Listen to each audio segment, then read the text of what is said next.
The letter arrived on a Tuesday. By Friday, Margaret Holloway had sold everything she owned. She had crossed 1,400 miles on the strength of 3 sentences written by a stranger. And now that stranger's mother stood on the platform at Silver Creek Crossing, looking Margaret up and down the way a buyer examines a horse with a bad leg. "She's 30, the woman announced. Not to Margaret. To the crowd that had gathered, the way crowds always gather when someone is about to be humiliated. The advertisement said 24. Margaret hadn't lied, but she understood in that moment that the truth didn't matter. What happened next, what that woman did in front of everyone, would either break her completely or light something inside her that could never be put out again. If this is the kind of story that makes you feel something, subscribe, hit that like button, and drop your city or country in the comments. I want to see how far this story travels. Now let's begin. The morning Margaret Holloway stepped off the westbound train at Silver Creek Crossing, Wyoming, she was wearing her best dress, which wasn't saying much. It was a dark blue wool that she'd let out twice at the seams because she'd gained a little weight the winter her mother died, and the hem had been repaired so many times along one side that the stitching had changed colors 3 times. She'd pressed it the night before on the train, using a damp cloth in the edge of the bench seat, and she'd done her hair the way she'd seen in a magazine from 2 years back, because she didn't have anything more recent. She was not a vain woman. She had stopped being vain somewhere around the time the bank took her family's house, and she'd had to ask her neighbor for food. But she was a proud woman. There is a difference, and Margaret understood it the way you understand things you've had to learn the hard way. She stepped down from the train car with her single trunk, a battered thing with 2 broken clasps she'd fixed using wire, and she stood on the platform and looked at Silver Creek Crossing for the first time. It was smaller than she expected, a main street with maybe a dozen buildings on each side, a church at one end, a livery stable at the other. Mountains in every direction, so large they made the town look like something a child had set down in the dirt to play with. The air smelled like pine and cold water, and something else she couldn't name, something clean in a way that eastern cities never quite managed. For about 10 seconds, she felt something close to hope. Then she saw the Holloways, the family that had arranged this match, standing at the far end of the platform. And they were not alone. That was the first thing that struck her as wrong. She had expected a man. She had been corresponding with a man named Theodore Holloway for 4 months, careful, formal letters that didn't reveal too much, but tried to convey that she was reliable, hardworking, and sincerely interested in building a life. He had written back in a script that looked almost too neat, telling her about his family's land holdings, his late father's legacy, the importance of a proper household. She had read those letters many times. She had made decisions based on those letters. Theodore was there, but so was his mother, and his 2 sisters, and what appeared to be at least 15 other people who had no particular reason to be standing on the platform on a Thursday morning, except that they wanted to see this. Margaret understood immediately. This was a show. She just hadn't known she was the entertainment. She walked toward them anyway, because what else do you do? You've come 1,400 miles. You walk toward the thing you came for, even when every instinct you have is telling you to turn around. Theodore Holloway was not what she'd imagined. She had built a picture in her mind. Not a romantic picture, she was too practical for that, but a reasonable one. A man in his mid-30s, perhaps a little weathered, honest-looking. Theodore was 38. She knew that from the letters, but he looked somehow both older and younger than that at the same time. Older because his face had the careful blankness of a man who has never been contradicted. Younger because of the way he stood half behind his mother, like a boy waiting to be told what to do. His mother was the one who stepped forward. Her name was Cecilia Holloway, and she was the kind of woman who had decided very early in life that she was better than most people and had spent the next 40 years collecting evidence to support that conclusion. She was dressed immaculately, not just well, but with that particular precision that tells you the outfit was chosen to remind you of the difference between you and her. She wore gloves on a day that didn't require them. She looked at Margaret the way Margaret had once seen a woman look at a piece of furniture she'd ordered and didn't like when it arrived. "You," Cecilia Holloway said, and her voice carried across that entire platform, "are not what was described." Margaret stopped walking. "Good morning," she said, because her mother had raised her to be polite even when politeness required effort. The correspondence stated 24 years of age. Cecilia said it loudly, deliberately, turning slightly as she spoke so that the people gathered on the platform could hear every word. "You are clearly not 24. "I am 30, Margaret said. She didn't apologize for it. "I've always been 30. I never wrote otherwise." "Theodore," Cecilia turned to her son, and the way she said his name was the way you call a dog back to heel. "Did the correspondence state 24? Theodore Holloway looked at Margaret for exactly 1 second, and in that second she saw something she would think about for a long time afterward. She saw that he knew. He knew perfectly well what the letters had said. He had read them. He had perhaps even arranged for the misrepresentation himself, or allowed his mother to do it, and he was going to say nothing to stop what was happening. He was going to stand there and let it happen because it was easier, and because Cecilia Holloway had been making things easier for Theodore his entire life by making them unbearable for everyone else. "I believe there was some confusion," he said. That was all. I believe that there was some confusion. 1,400 miles, 4 months of letters, everything she owned in one battered trunk at her feet, and that was what she got. "She is too old," Cecilia announced, and now she wasn't even addressing Margaret anymore. She was talking to the crowd, explaining something to them, the way a teacher explains an obvious lesson to students. "She is too worn for what this family requires. A ranch of our standing needs a proper wife, a young woman capable of building this family forward. This person." And the way she said this person, like Margaret was a broken piece of equipment, has misrepresented herself, and we are under no obligation to honor any arrangement.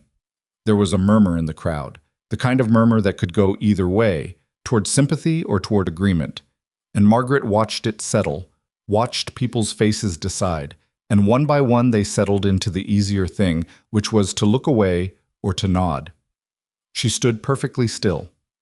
She was aware that her hands were shaking, not from fear, she realized, but from something colder and more controlled than fear. Something that had more to do with what happens when you've survived enough hard things that you stop crying about them and start cataloging them. She looked at Theodore Holloway. He was examining his boots. She looked at Cecilia Holloway, who was already turning away. The matter settled to her satisfaction. She looked at her trunk on the platform beside her, at the train that was pulling away behind her, at the crowd of strangers who had watched her be thrown away like a returned package. And then she did something that would be talked about in Silver Creek Crossing for years afterward, though the people who talked about it never quite understood what they were witnessing. She didn't cry, she didn't argue, she didn't beg. She picked up the handle of her trunk, straightened her spine, and said, clearly enough for anyone nearby to hear, "Thank you for your time." That was it. That was all she said. She had nowhere to go. She had less than $4. She didn't know a single person in the territory, but she was not going to give Cecilia Holloway the satisfaction of watching her fall apart on a train platform in Wyoming. Some things you decide in advance without knowing you've decided them, and this was one of those things. Margaret Holloway would not perform her own humiliation for an audience. Not today, not ever. She moved to the far end of the platform, sat down on her trunk, and tried to think. The crowd dispersed slowly, the way crowds do after a spectacle when the spectacle is over, and they need to find something to do with themselves. Some people glanced at her as they left. A few women whispered to each other. A man in a brown coat almost said something and then thought better of it and walked away. She was alone with the problem of what to do next, which was a familiar kind of alone. The worst kind of alone isn't being in an empty room. It's being in the middle of people who have all just decided you aren't worth the trouble. She was sitting there, turning over possibilities that kept running out before they turned into solutions, when she became aware that someone was still on the platform. Not watching her exactly. He was standing at the far railing, looking out at the mountains, and she noticed him only because he was the one person who hadn't left. He was tall, lean, in the way of men who work with their bodies, rather than men who simply don't eat much. His hat was pushed back slightly, and his coat was the kind of coat you wear because it works, not because it looks like anything in particular. He wasn't looking at her, but he'd been there the whole time, she realized. He'd watched the whole thing. She wasn't in the mood to be pitied, and she stiffened slightly, prepared for whatever version of sorry this stranger was going to offer her. He didn't offer anything. He pulled out a folded piece of paper from his coat pocket, looked at it, looked back at the mountains, and then turned and walked toward the platform steps like he was leaving and had remembered something on his way out. He stopped about 6 feet from her. "You need work?" he said. Not are you all right. Not that was shameful, what they did to you. Just, you need work. She looked at him carefully. He was maybe 40, maybe a little older. It was hard to tell with men who spent most of their time outside. He had a beard that needed attending to, and eyes that were the particular dark gray of sky before a storm, which she would later learn was a coincidence with no particular meaning, though she spent some time thinking it meant something. "What kind of work?" she said. It wasn't a question exactly, but he answered it like one. "Ranch work, cooking, mostly. Some organizing. The place has gotten ahead of me, and I need somebody who can bring order to it." "I don't know you, she said. "No," he agreed. "My name is Elias Mercer. I've got a spread about 9 miles east of here. It's not—" He paused, and she would come to learn that this pause was characteristic of him, this habit of stopping before he said something that might give a wrong impression. "It's not much right now. I won't pretend otherwise. But the pay is fair and the work is real and the house has a room with a lock on the door." She studied him. She had become very good at studying people quickly. It was a skill you developed when you were a woman alone, and making fast decisions about strangers could be the difference between safe and not safe. She didn't see danger in Elias Mercer. What she saw was something more complicated, a man who was tired in a way that had nothing to do with sleep. A man who had looked at her with no expression at all when he said, "The pay is fair and the work is real," which meant he wasn't performing anything. He was just stating facts. "How long has the place been ahead of you?" she asked. Something moved in his face, barely perceptible. 3 years. She did the arithmetic of that. What 3 years of neglect meant for a ranch. What it meant about what had happened 3 years ago that would cause a man to let his own land fall into disrepair. She didn't ask. It wasn't her business, and she wasn't going to make it her business just yet. "What is the pay?" she said. He named a number. It was modest, but it was honest. And in her experience, modest and honest was considerably better than generous and complicated. She stood up from her trunk. Her back ached from the train and her feet hurt, and she had eaten nothing since the previous evening, and she was standing on a platform in a town that had just decided she wasn't good enough for the lowest position it had to offer. "All right," she said. Elias Mercer nodded once, like they'd agreed on the weather.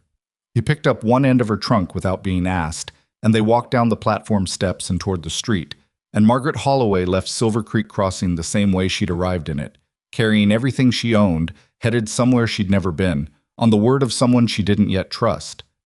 The difference was that this time she'd made the choice herself. The road to the Mercer Ranch took them past the edge of town, past a mill that was working and a house that wasn't, and then into open country where the land opened up in a way that was both beautiful and slightly frightening if you'd spent your life in places with walls and fences and streets that told you where to go next.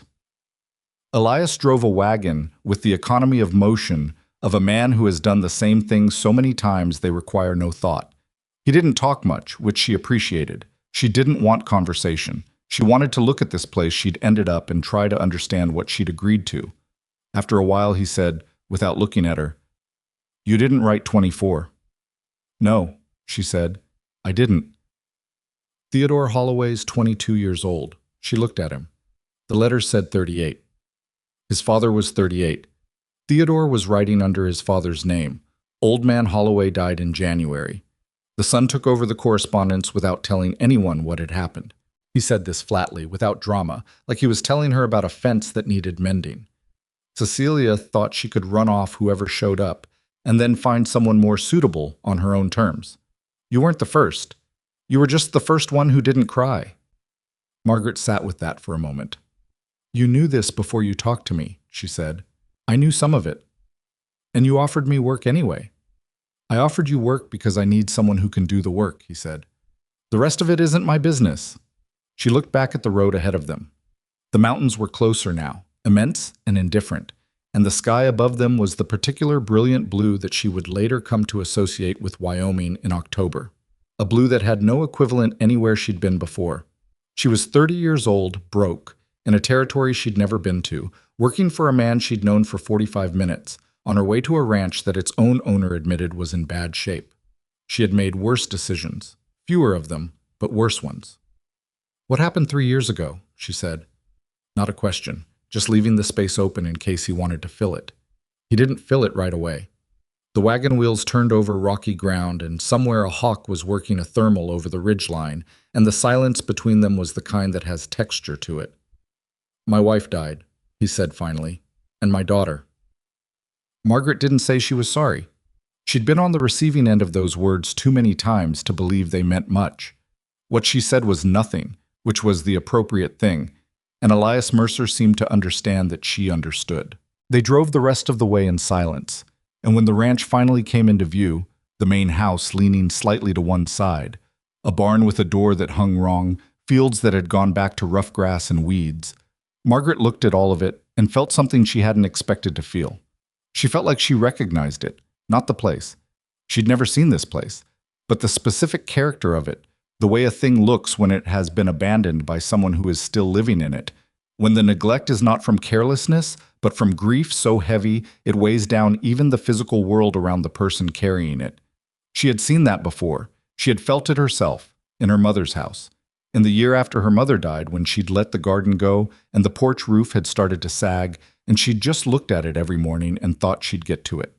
She understood Mercer Ranch immediately, the way you understand something that speaks the same language as a wound you already have. She climbed down from the wagon. She walked to the front of the house and pushed open the door. It stuck a little in the frame, and stepped inside. The main room was dim and dusty. There was a table with one leg that had been repaired with a piece of wood that didn't quite match, 2 chairs, a cold stove with ash in it from what looked like the previous winter.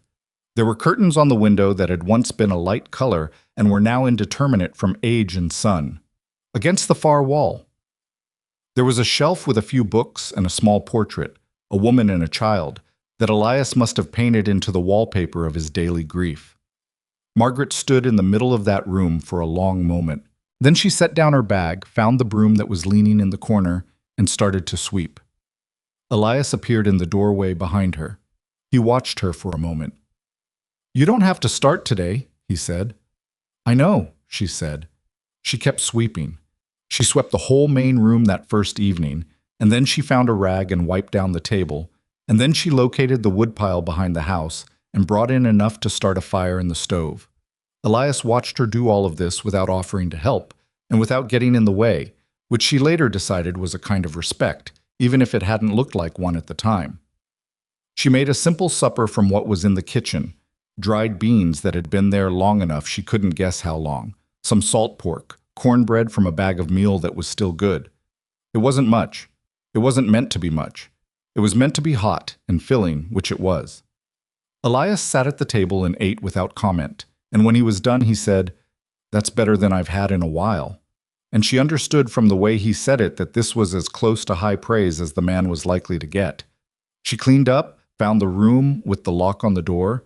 It was small, barely enough for a cot and a washstand, but it was private and the lock worked.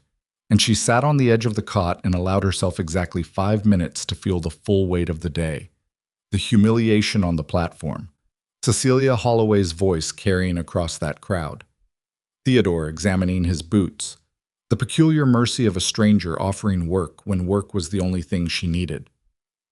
5 minutes. Then she lay down in her clothes because she was too tired to change, and she slept. She was up before dawn. That was the first morning. The first of what would become a particular rhythm she built almost without meaning to, the way you build routines when the alternative is standing still long enough to think about everything that has gone wrong. The kitchen needed more than cleaning. It needed reorganizing entirely, because whoever had been managing it before her, which had apparently been Elias himself in a desultory and largely unsuccessful way, had developed a system that wasn't a system.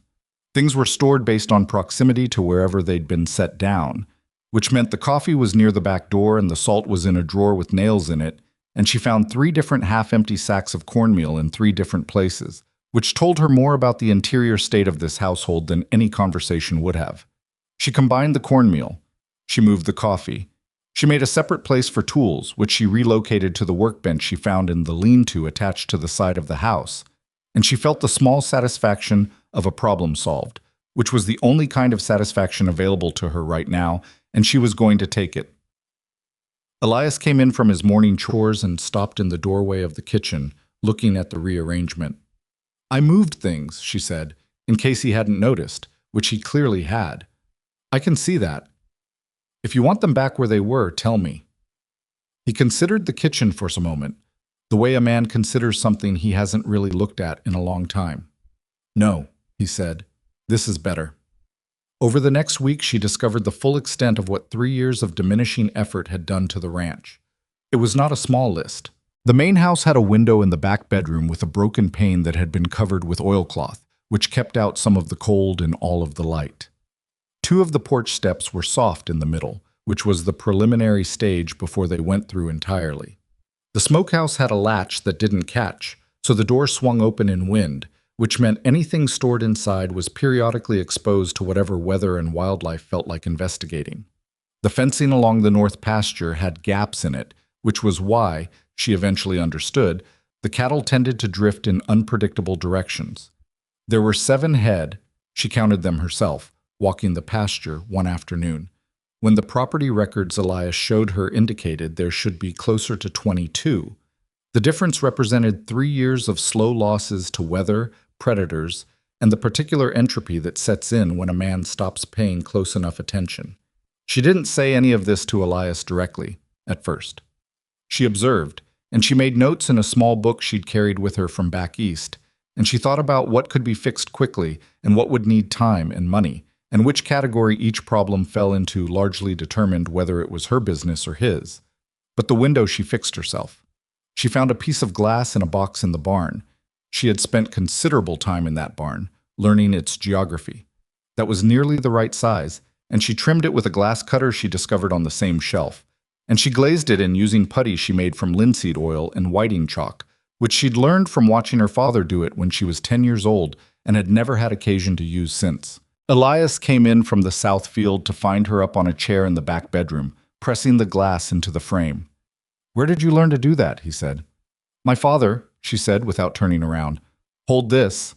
He crossed the room without hesitation and held the glass in place while she worked the putty around the edge. And that was the first time they were in close proximity in a space smaller than the kitchen, and she was aware of it, the way you're aware of something that doesn't require your awareness and gets it anyway. "Your father was a glazier?" he said. "My father was whatever was needed at the time," she said. "That's what poor families produce. People who can do a lot of different things, not quite well enough to get paid for any of them." He didn't laugh, but something in his face shifted slightly. "That's true of most ranch work, too." "Then we should get along fine," she said, and she meant it practically, and he seemed to receive it practically, and that was the nature of their early exchanges. Practical, careful, not unfriendly, but not warm exactly. 2 people learning the borders of each other's territory. The trouble with Silver Creek Crossing started sooner than she expected. She had been at the ranch for 11 days when she went into town for the first time for supplies. Elias had offered to go himself, but she'd said she'd do it, because she needed to learn the town anyway, and putting it off wasn't going to change anything. She borrowed the wagon and made the 9-mile drive and tied up at the general store run by a man named Abe Cutter, who was pleasant enough to her face and clearly uncertain what to do with her presence. She gave him her list, and he began pulling things together, and while she waited, she became aware that the 2 women at the counter nearby had stopped their conversation in the particular way people stop conversations when they're planning to continue them at a more convenient moment. She ignored it. She had a talent for appearing not to notice things she had noticed completely, and she deployed it. The problem was the woman who came through the door about 4 minutes later. Margaret had not yet been introduced to Vivian Crow, but she recognized her instantly, the way you recognize a type before you know the specific person. Vivian was perhaps 45, handsome in a way that had required consistent maintenance and investment, dressed in a manner that was several categories above what the occasion called for. She moved through the store with the particular ease of a woman who has never been uncertain of her welcome anywhere in this town. She saw Margaret, and her face did something interesting. It didn't do what you might expect. It didn't register hostility or surprise. What it registered was something more considered than that. It was an assessment. The look of someone who is already measuring a problem and deciding on approach. "You must be the woman Elias Mercer hired," Vivian said, and her voice was warm and social, the way voices are when they are serving a purpose. "I've heard about you." "I expect you have," Margaret said pleasantly. "I'm Vivian Crow. My late husband was the largest landowner in the valley before his passing." A pause to let the weight of that settle. Elias and I have been close friends for many years. He's a wonderful man. He seems like a fair employer, Margaret said. There it was, the slight tightening around Vivian's eyes at the word employer. Margaret had aimed for exactly that, and she wasn't proud of it, exactly, but she wasn't sorry either. It was quite surprising, Vivian continued, her voice remaining pleasant with the particular effort of someone working to keep it pleasant, that Elias would take in someone he'd never met. He's always been a very private man, very particular. He needed this work done, Margaret said, and I can do it. Of course. Vivian smiled at her, and Margaret felt the specific chill of a smile that has nothing warm behind it. Well, I do hope you'll be comfortable there, for however long it works out. She moved past Margaret to the counter, and Margaret took her supplies and left the store, and she sat in the wagon for a moment before starting the drive back and thought about that conversation with the careful attention she gave to things that mattered. Vivian Crowe was in love with Elias Mercer, or something close enough to love that the distinction didn't matter. And Vivian Crowe did not welcome complications. Margaret filed this information in the part of her mind she kept for things that would require future attention and drove back to the ranch. She didn't mention it to Elias. Not then. The weeks turned over, one after another, and the ranch began, slowly, imperfectly, with setbacks and arguments about the right way to do things, and at least one afternoon where something went wrong with the smokehouse that resulted in a quantity of cured pork being ruined, and Margaret sitting on the back step feeling like she'd failed at the one thing she'd been trusted to do well. Elias found her there. It's not your fault, he said, which was true. The latch she'd fixed had worked fine. The problem was a corner of the roof she hadn't gotten to yet. It is my fault because I didn't get to the roof, she said. I didn't get to the roof in 3 years, he said. I've been here 6 weeks, she said. That's not the same thing. He was quiet for a moment. He sat down on the step beside her, which was the first time he'd sat somewhere simply because she was sitting there, and they looked out at the back field together. It's not the same thing, he agreed. But the meat is gone, and being hard on yourself about it isn't going to bring it back. I know that. Then why are you sitting out here? She thought about it. Because I need 5 minutes to feel bad about it before I figure out what to do next. Otherwise, I just run from one problem to the next, and I never actually process anything. He looked at her sideways. Process. It's a word. It's a strange word for a back porch. Something shifted in the air between them. Not dramatic, nothing she would have been able to point to if someone had asked her later. Just the recognition that they were capable of something lighter than practicality. That there was an edge of humor available to them if they wanted to use it. She almost smiled. He looked back at the field. I'll fix the roof this week, he said. We'll fix the roof, she corrected. He didn't argue. It was around this time that the rumors started in town. She heard about them through Abe Cutter's wife, Ruth, who had taken a cautious liking to Margaret and delivered information the way careful people do, sideways, with plausible deniability. People are saying things, Ruth told her one morning at the store, lowering her voice even though they were alone. About why you're out there, at the ranch. I work there, Margaret said. Yes. Well. Ruth looked uncomfortable, in the way of a woman who is trying to do someone a kindness and isn't sure how it will be received. People don't entirely believe that's all it is. And somebody has been talking about how you went out there right after the thing with the Holloways, about how maybe you targeted Elias, knowing he'd be easy, because he's been so withdrawn since... She didn't finish the sentence. She didn't need to. Since his wife and daughter died, Margaret finished for her. Ruth nodded, looking relieved not to have to say it herself.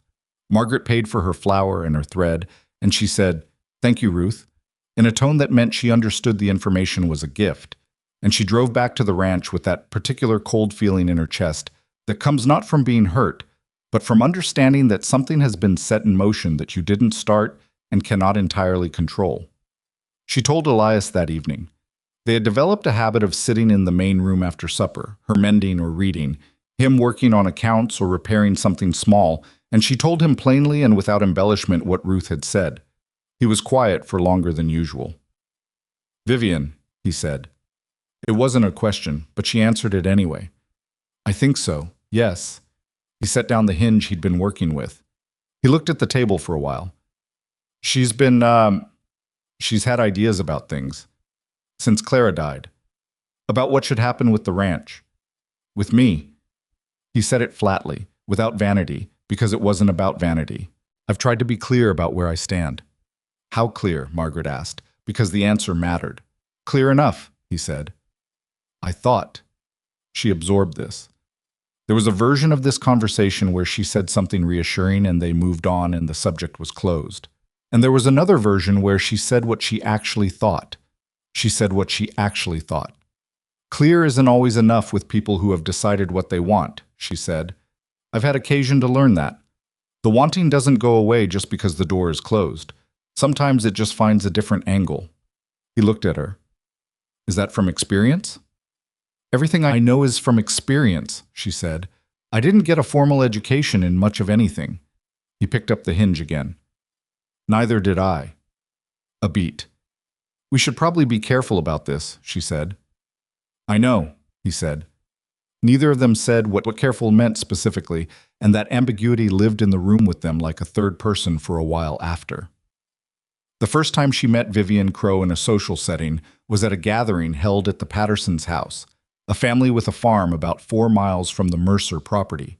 Ruth Cutter had invited Margaret, making the invitation sound casual in a way that suggested it was not casual, and Elias had driven her there and gone himself, because it was the kind of gathering that was also an obligation for the people who had land in the valley and needed to maintain relationships with neighbors. Vivian was there, of course. She arrived after them, and she was wearing something that cost more than most of the people in that room made in a month. And she greeted everyone with that particular warmth that was really just confidence wearing warmth as a costume. She greeted Elias with a hand on his arm that lasted slightly too long. She greeted Margaret with a smile and a sentence that was, on its surface, perfectly polite. I do think it's wonderful that Elias has had someone to manage the house, she said, in a voice loud enough for 3 nearby conversations to pause. He's been needing that kind of practical help for so long. It must be such a relief to have someone capable handling the domestic work. The emphasis on domestic was delicate enough that most people probably didn't catch it. Margaret caught it. It was meant to put her in a category. The help, the hired woman, the person who cooked and cleaned and was not in any other sense a presence worth considering. Margaret held Vivian's gaze for exactly the right amount of time, long enough to show she'd understood, and not so long as to turn it into a confrontation. The ranch has been a rewarding project, she said. There's a great deal more to it than domestic work, as it turns out. Mr. Mercer and I have been making real progress on the operational side. Operational side. She watched Vivian reassess and didn't let any satisfaction show on her face. Elias, standing nearby, had heard this exchange. He didn't say anything, but later, driving back to the ranch, he said, "You handled that well." "Did I?" she said. "Better than I would have." "You would have said nothing and let her have the field," Margaret said, not unkindly. "Probably," he admitted. "That's a losing strategy," she said. "I know," he said. I'm not good at that kind of thing. The talking around what you mean." "I'm not talking around what I mean," she said. "I'm saying exactly what I mean. I'm just choosing the vocabulary carefully." He glanced at her. In the dark of the wagon, she couldn't see his expression clearly, only the line of his profile against the sky. "That's a useful skill," he said. "It's a survival skill," she said. "There's a difference." She heard him exhale, not quite a laugh. Not a laugh either. Autumn settled over the valley, and the days shortened and the work changed with the season. There was wood to split and store, there were preserves to put up, there were repairs to be made before the first hard freeze that would make such repairs significantly more difficult and significantly less pleasant. She and Elias fell into a routine that was, she realized one morning while carrying water from the pump, remarkably domestic for a situation that was professionally defined as employment. They ate together every meal. They made decisions about the ranch together, or rather she made observations and he made decisions, and more often than not, his decisions incorporated her observations in ways that suggested he was listening more carefully than he appeared to. They had established a kind of shorthand, a word or a look that communicated something that would have taken several sentences otherwise. She noticed it. She noticed it the way you notice that you've started to rely on something you hadn't intended to rely on, and she was careful about it, or tried to be. One evening in late October, she was reorganizing the storeroom when she found a box under the bottom shelf that she hadn't seen before. She wouldn't have opened it, She had a clear policy about things that weren't hers, except that as she moved it, the lid slid partially off, and she caught a glimpse of what was inside. Small clothes, a child's things, a pair of worn shoes, a hair ribbon, a little bonnet with a frayed brim, and underneath those, a woman's gloves. She put the lid back immediately. She put the box back where it had been. She finished reorganizing the storeroom and she went back to the kitchen and she stood at the window for a moment, looking out at the dark field and feeling the weight of what she'd accidentally seen. Clara, his wife, their daughter, who had no name that anyone had spoken in her presence, the grief that had eaten 3 years of this ranch down to its foundation. She hadn't asked, she wouldn't ask, but she understood something in that moment that she hadn't quite put into words before. She was living in the negative space of another woman's life. Every room she'd cleaned, every order she'd restored, every small improvement she'd made had been made in the shadow of what was missing. And that was not a comfortable thing to know, and she wasn't sure what to do with it. Elias came in from the barn later, and she was quiet, and he noticed, because he'd become observant of her moods in the way people become observant of things they've started to care about without quite deciding to. "What's wrong?" he said.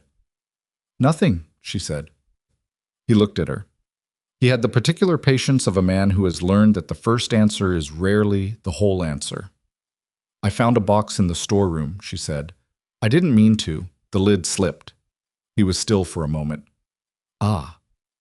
"I put it back," she said. "I didn't look at anything." "You don't have to explain." "I want to," she said. "I want you to know that I understand this place belongs to her, in a way, and to your daughter, and I'm not trying to replace anything. I'm just trying to help with the work." He stood in the kitchen doorway for a long time. Something moved in his face that was the kind of thing people spend their whole lives learning to keep still. "Her name was Clara," he said, "and our daughter was Anna." Margaret nodded. "They got sick in the winter of '71, he said. "Both of them at the same time. I thought it was going to be all right, and then it wasn't." She didn't say anything. Sometimes there is nothing to say that improves on silence, and she understood that this was one of those times. "I kept thinking I'd get to the work eventually," he said. "The repairs, the ranch. I kept thinking there'd be a point when it seemed worth it again." "Did it?" she said quietly. He looked at her. The kitchen lamp was behind her, and she couldn't quite see his expression, but she could hear something in his breathing. "It's starting to," he said. The room held that statement for a moment, and neither of them acknowledged it directly, because some things need to be said and then allowed to settle without being examined too closely. Margaret turned back to the stove. "Supper's going to be another 20 minutes. "I'll check on the horses," he said. He went out. She stood at the stove and was careful about what she let herself think. November came, and with it the first real cold snap. Temperatures dropped hard overnight and the pump froze twice in 1 week. And there was a morning when she couldn't get the stove lit and had to use flint and char cloth from a kit she found in the toolbox, working in a kitchen so cold her breath was visible, thinking with some dispassion that this was not a life for people who required comfort. But it was a life. It was an actual, specific, demanding life, which was something she hadn't had in a long time. And there was, she discovered, a particular kind of satisfaction in a life that requires something of you, that talks back, that doesn't let you drift. She was outside splitting kindling on a cold afternoon when a rider came up the road from town. She watched him approach and recognized him as Henry Delacroix, who worked at the mill and whose wife Sylvie had been friendly to Margaret at the Patterson gathering. He didn't look like he was bringing good news. Elias came out from the barn when he heard the horse. He and Delacroix spoke for several minutes, their voices too low to carry. Margaret kept splitting kindling because it was cold, and the work kept her warm, and she wasn't going to hover. When Delacroix rode away, Elias stood at the edge of the yard for a moment before turning toward her. "There's a story going around town," he said. She set down the axe. "What kind of story?" "That you were let go from a position back east, for taking things that didn't belong to you." She looked at him. "That's not true," she said. "I know it's not true," he said, and the speed with which he said it, without pause, without the appearance of weighing it, was the most significant thing he had said to her since she'd arrived. "How do you know?" she said. "You don't really know anything about me." "I know enough," he said. 3 months of watching a person work tells you things that letters don't. She was quiet for a moment. The wind was coming off the mountains, and it had teeth in it, and she pulled her coat tighter. "Someone is trying to make me leave," she said. "I know," he said. "And you're not—" She stopped. She started again. "You're not worried? About what people think?" He looked at her with a steadiness that she found, in that moment, both reassuring and frightening, because it asked something of her that she wasn't sure she was ready to give. "I've been worrying about what people think for 3 years," he said. "I'm tired of it." She picked up the axe and split another piece of kindling. "We should probably get ahead of this," she said. "Probably," he said. "I'll need to know what's being said and where it's coming from." "I have some ideas about where it's coming from." "So do I," she said. She split 2 more pieces and then stacked the kindling and carried it inside. And she stood in the kitchen and thought about Vivian Crow, who had a warm house and money and position, and who had apparently decided that none of those things were enough, as long as Margaret Holloway was 9 miles east of town on a ranch that was slowly, stubbornly coming back to life. The thing about a sustained campaign of rumor is that it has to be maintained. It requires attention. And anything that requires that much attention is also, eventually, a vulnerability, because the person doing the maintaining has to keep showing up to do it. Margaret understood this. She'd seen it before. Not on this scale, not aimed at her so directly, but the structure was familiar. Someone wanted her gone, and wanting someone gone badly enough to fabricate lies about them meant the wanting was strong enough to produce mistakes. All she had to do was be patient. She was, in many ways, a very patient woman. She had learned patience the way she'd learned everything useful, through necessity and the repeated discovery that the alternative was worse. December arrived. The first real snow came in the second week, and the ranch became a world unto itself, isolated by white distances that made town seem very far away. She and Elias moved through their days with the closeness of 2 people who are all each other has for extended periods. And it was in these weeks that the texture of what was between them changed in ways that neither of them commented on directly. He started talking more. Not a lot. He was still fundamentally a quiet man, but more. At supper, he would tell her things about the history of the land, how his father had first settled it, what it had looked like before the drought of 1868. She told him things too, pieces of her history, the farm she'd grown up on, her father's failed ventures, the years after her parents died when she'd done things she wouldn't have predicted doing in order to eat. She didn't make it sound worse than it was, and she didn't make it sound better. "You were alone a long time," he said one evening. "Yes," she said. "Did you— was there nobody before?" She looked at her mending. "There was somebody a long time ago. It didn't work out." A pause. "He didn't want someone who had as many opinions as I do." "How many opinions do you have?" he said. "About most things?" "Several." He was quiet for a moment. "I don't mind opinions." "I've noticed," she said. Something in the space between them pulled slightly, like a rope when tension is applied carefully. "Clara had opinions," he said, and he said it simply, without sadness and without distance, which meant he'd made some kind of peace with the saying of her name. "She argued with me about nearly everything." "Did she win?" "Usually," he said. "She was smarter than me." "Most wives are smarter than their husbands," Margaret said, and then heard herself and felt a flush of something that was not quite embarrassment, but in the neighborhood. He looked at her. The lamplight was warm and the snow was falling outside the window, and the fire in the stove was the good kind of full and even. He didn't say anything for a long moment. He just looked at her with those gray eyes that she had stopped finding unreadable and started finding honest. "Margaret," he said. "Don't," she said quietly, not harshly. "Not yet." He nodded. He looked back at his accounts. She looked back at her mending, and neither of them slept especially well that night, which was also something neither of them mentioned. The winter deepened the way Wyoming winters do, not gradually, not with warning, but with the sudden finality of a door being shut. January arrived and the temperature dropped to places on the thermometer that Margaret had previously considered theoretical. The snow packed hard, and the creek at the lower edge of the property froze solid, which meant hauling water from the pump twice a day, every day, without exception, regardless of what the wind was doing.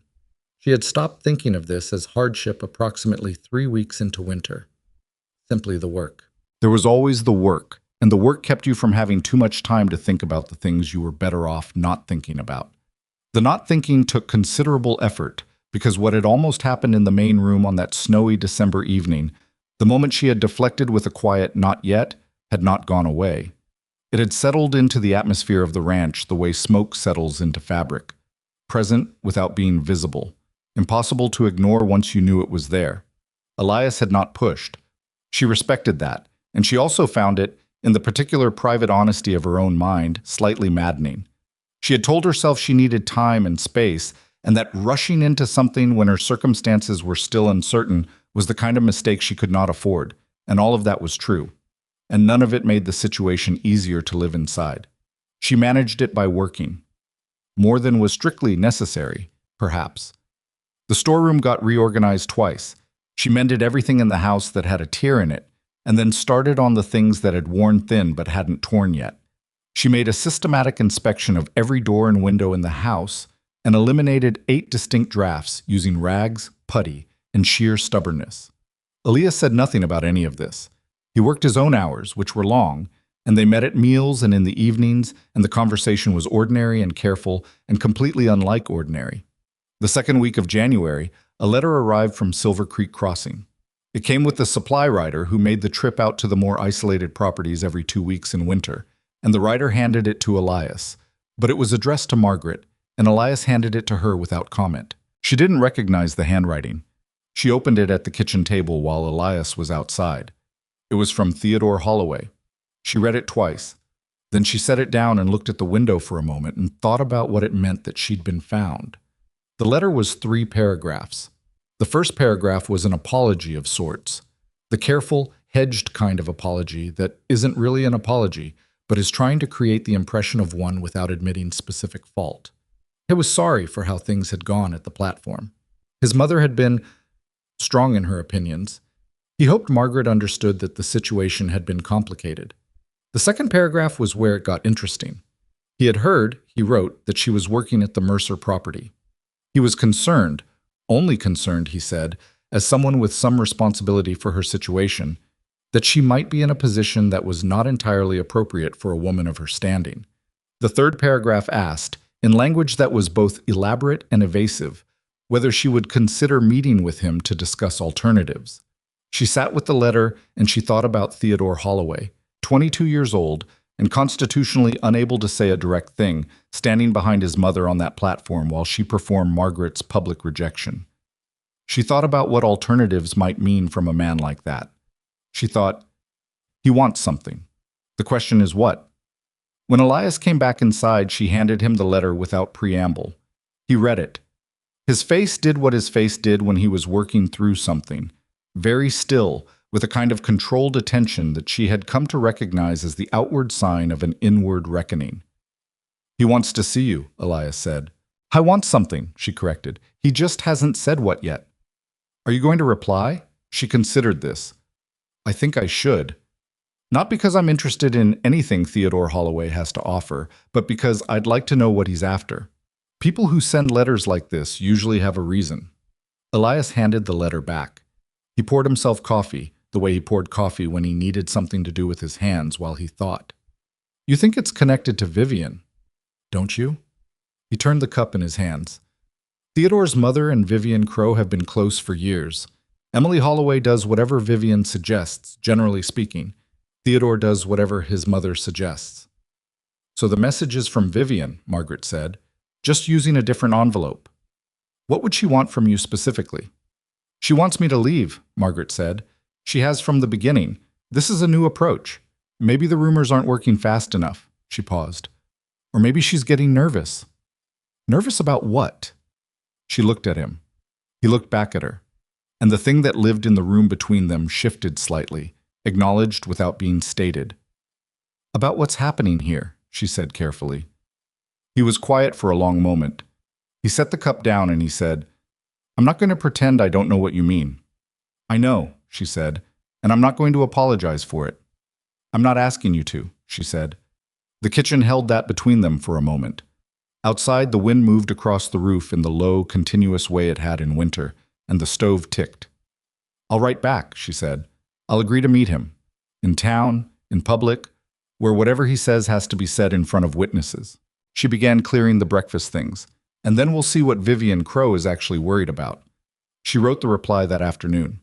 Brief, civil, naming a date the following week, when the weather was predicted to ease enough for the drive to town. The drive-in was cold and clear, the kind of winter day where the sky is completely empty of cloud and everything reflects light in ways that are almost aggressive. She drove herself, which she knew would be noted. A woman driving herself into town was not unusual, but it was independent in a way that would be logged by the people who logged such things, and she was past caring about that. She met Theodore Holloway at the back table of the dining room at the Crossing Hotel, which was the closest thing Silver Creek Crossing had to a neutral public space that also served coffee. He was already there when she arrived, which told her he was nervous. Nervous people arrived early.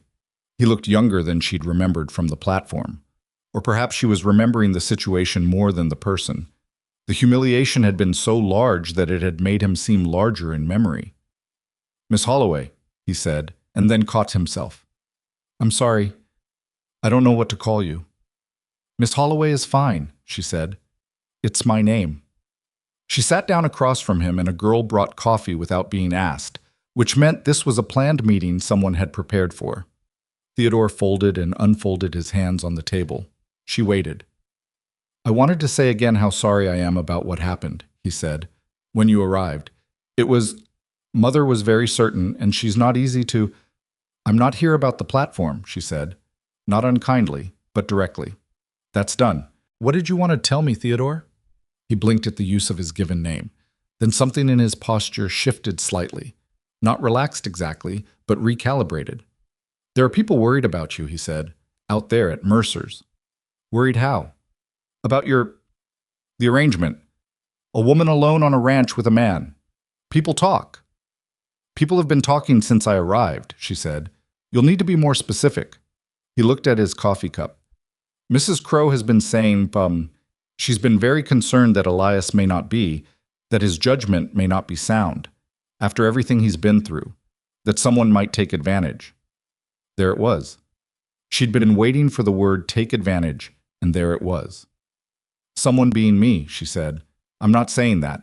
You don't need to say it. Mrs. Crow is saying it for you." She kept her voice level. "Theodore, I'm going to ask you something, and I want you to think carefully before you answer, because I'd like at least one honest conversation with you. What does Vivian Crow want from this?" He was quiet for a long moment, long enough that she thought he wasn't going to answer. Then he said, "She wants the Mercer property." She hadn't expected it to be that direct. She hadn't expected him to say it at all.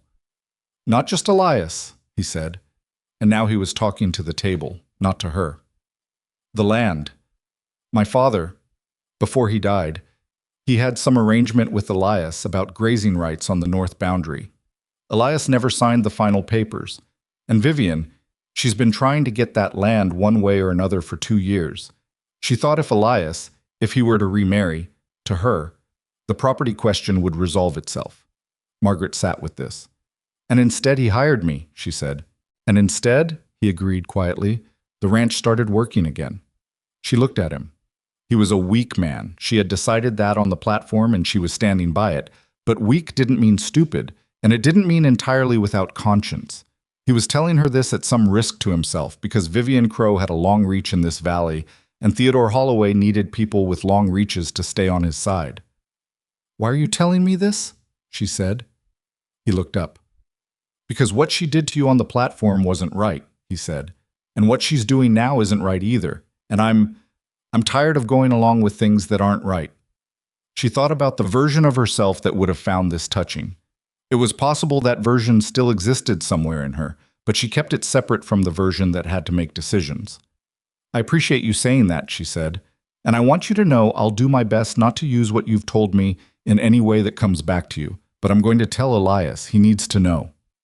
Theodore nodded. He looked, she thought, relieved, the way people look when they've put something down that was getting heavy.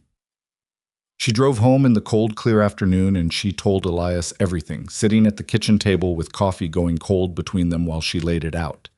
The land. The grazing rights. The fact that Vivian's campaign against Margaret had never been primarily about jealousy, or not only about jealousy. It was about property. It was about money. It was about the fact that a functioning Mercer ranch with a competent household was a harder target than a grief-hollowed man barely keeping his land together. Elias listened without interrupting. She appreciated that about him. He was a man who could actually listen, which was rarer than it should have been. When she finished, he was quiet for a while. "The North Boundary grazing rights," he said. That's what he said. "My father's arrangement with Crow was never— My father shook hands on a lot of things he never put on paper. After he died, I looked through everything. There was nothing in writing about the North Boundary. I'd always assumed whatever they'd discussed died with him." He paused. "Vivian has been asking about that land since before Robert Crow died. Her husband wanted it too. She comes by the wanting honestly. I'll say that for her. She's been willing to destroy my reputation and drive me off this property to get it," Margaret said. "Yes," he said. And then, after a moment, "I'm sorry that I didn't see it clearly sooner. I knew she was difficult. I didn't understand what she was actually doing. You couldn't have known how far she'd take it." "No," he said, "but I should have done more." He looked at her. "I should have said more. In general, to people. About you. About what you've done here." She looked at the table. There was a scratch on the surface she'd been meaning to sand smooth for weeks, and she traced it with one finger. "You don't owe me that," she said. "I know I don't owe it," he said. "That's not why I'd do it." The room held that for a moment. The scratch on the table, the cold coffee, the winter light through the glazed window she'd fixed with her father's technique. "Elias," she said. "I know," he said.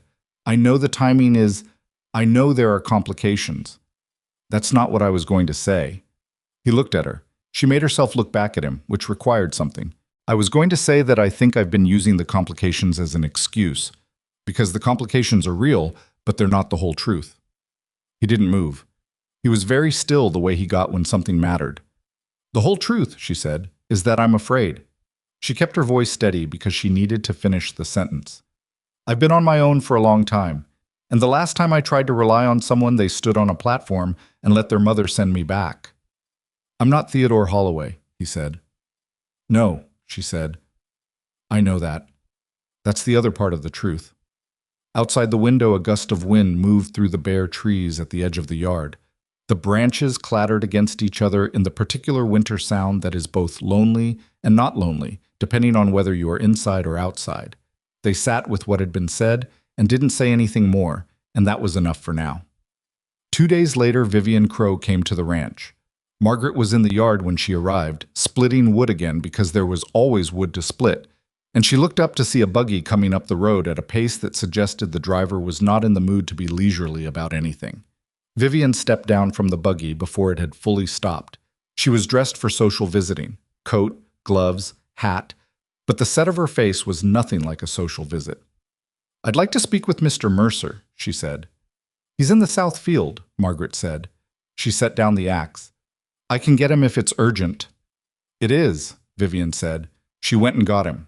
She did not ask Vivian inside, which was a deliberate choice that she could see Vivian registering. Elias came back from the field, and he and Vivian stood in the yard, and Margaret went back to her wood, which put her close enough to hear without appearing to listen. Vivian's opening was social formality. "How are you? It's been so long. I've been meaning to visit." And then she pivoted with the directness of someone who has decided the approach she'd been taking wasn't working and was trying something else. "Elias," she said, and her voice was the particular register that suggests intimacy that may or may not exist. "I'm worried about you. I've been worried since the fall. This arrangement with that woman—" "Miss Holloway," Elias said. "With Miss Holloway," Vivian corrected smoothly, "is generating a great deal of talk in town. I know you don't care about that, and I respect that about you, but I do care, because I care about your reputation and your standing in this community." "That's kind of you," Elias said. "I've been talking to some people," Vivian said, "about the North Boundary question. I think there may be a way to settle it that would benefit both of us, and I thought if we could sit down together, just the two of us, and discuss things, we might be able to find a path that makes sense for everyone." A silence. "The North Boundary," Elias said. "Your father and Robert always wanted the land to be managed cooperatively," Vivian said. "That was the spirit of what they discussed. I just think in the right circumstances, with the right structure. Vivian, Elias said, and his voice was something Margaret hadn't heard from him before. Firm in a way that had a hard edge to it, not anger, but the cousin of anger. I know what my father discussed with Robert Crow. I know it was never put in writing. I also know that the land is mine, and the decision about what to do with it is mine. And I'll tell you plainly, because I think you deserve plainness, there is no arrangement regarding the north boundary that I'm interested in discussing, now or later. A pause. I see, Vivian said. Her voice had cooled several degrees. I also want to be clear, he said, about the talk you mentioned in town. I've heard what's being said about Miss Holloway. I know where it's coming from. I'd like it to stop. Another pause. Longer this time. I'm not sure what you're implying, Vivian said. I'm not implying anything, he said. I'm stating the stories about Miss Holloway are untrue. The people who are spreading them know they're untrue. And I'm asking that it ends. The yard was very quiet. Margaret set the axe down silently and didn't move. When Vivian spoke again, her voice had gone somewhere colder and more remote, like something that lives deep in a well. You'll regret this, Elias, she said.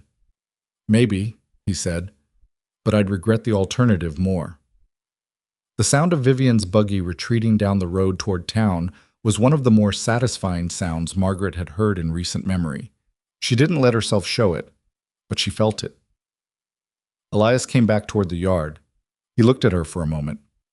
She threatened you, Margaret said. Yes. You aren't worried? I'm concerned, he said. That's different from worried. She thought about this distinction. What are you concerned about specifically? That she's the kind of person who means it, he said. When she says you'll regret this. He was right to be concerned. She knew that. Vivian Crow had been building something for 2 years, and people who build things don't stop building when they're told to stop. They find another angle. She thought about this over the following days, but she couldn't have predicted the specific form it would take, because the specific form it took was fire. February. A bitter Saturday night, temperature well below zero. A wind that found every gap and moved through it like something with purpose. They had gone to bed at reasonable hours. There was nothing else to do in that cold and dark. And Margaret had been asleep for perhaps 2 hours when something pulled her awake. She lay in the dark for a moment, listening, trying to identify what had found her. Not a sound exactly. A quality of the air. Smoke. She was moving before she finished the thought, out of the cot, unlocking her door, down the hall, and she smelled it more strongly in the main room, and she crossed to the front window and looked out, and the barn was lit up from inside, orange light pouring from every crack in the small high window, and the light was the wrong kind. Not lamplight, not the warm, steady amber of a lantern, but the moving, rushing, hungry light of something that was very rapidly getting ahead of itself. She yelled for Elias as she grabbed her coat and boots. She heard him in his room, heard him not wake up, which was wrong, which meant something had been wrong before she smelled the smoke. She pushed his door open. The smell was stronger here, and she saw the window. It had been latched wrong, or unlatched, and cold air was moving through it, and Elias was in the bed and not sitting up, and she understood in a terrible flashing instant that something had happened that was worse than a barn fire. She grabbed his shoulder. Elias. He stirred. Not the way people stir when they're sleeping. The slow, resistant way. The way they stir when they're further down than sleep. Elias. She was shaking him now, both hands. Get up. The barn is on fire. Get up. He came up slowly, too slowly, and his eyes, when they opened, were not entirely focused. She smelled something she hadn't noticed at first, or hadn't registered correctly. Something sweet and off in the room. No time for this. The barn was going. She hauled him to his feet. He was heavy and not entirely helping, and she was not a small woman, but she was not a large one either, and getting him upright and moving took everything she had. He stumbled. She caught him. He found the wall with one hand and used it. What? He said. Fire, she said. Move. They got out of the house and into the yard, and the barn was a terrible bright thing now, the roof of the near section already collapsing inward in a shower of sparks that rose into the black sky and traveled. He was more present in the cold air, the cold doing something the warmth of the room hadn't done. The horses, he said. They're already out, she said, because she could see them in the far fence line, panicked and running the fence but out. Something had spooked them out before the fire took hold, or someone had let them out, which was a thought she was setting aside for later. He steadied. He was steadier in every minute that passed, which told her that whatever she'd smelled in that room was wearing off in the cold. She kept that close, kept it ready. They stood and watched the barn, and there was nothing to do about the barn, which was the hardest thing. You stand and watch something burn, and the helplessness of it is specific and terrible, different from other kinds of helplessness. "The tack room," he said. "The tools." "Gone," she said quietly. "The south wall's already through." He was quiet. She reached for his arm without thinking about it. Her hand closed around his forearm and she held on, and after a moment his other hand came up and covered hers, and they stood like that in the freezing February night, while the barn that his father had built burned down to its footings. When the sun came up, cold and flat over the mountains, they were sitting on the porch with blankets and what was left of the coffee. The barn was a black skeleton. The smell was the specific terrible smell of something destroyed that had been cared about. She had gone back into his room in the early hours and found what she'd smelled. A cloth, pushed under the window that had been left open a crack. She'd brought it outside and examined it in the cold air. Something had been on it. Something sweet-smelling and chemically distinct that she didn't know the name of, but she knew the category. Something that would keep a person heavy in sleep. She showed it to Elias. He looked at it for a long time. "Someone put this here," she said. Not a question. "Yes," he said, "and set the fire while you were down." "Yes." "They wanted you in there when it went," she said, "because that was the only way it made sense. The cloth in the bedroom, the barn lit from outside.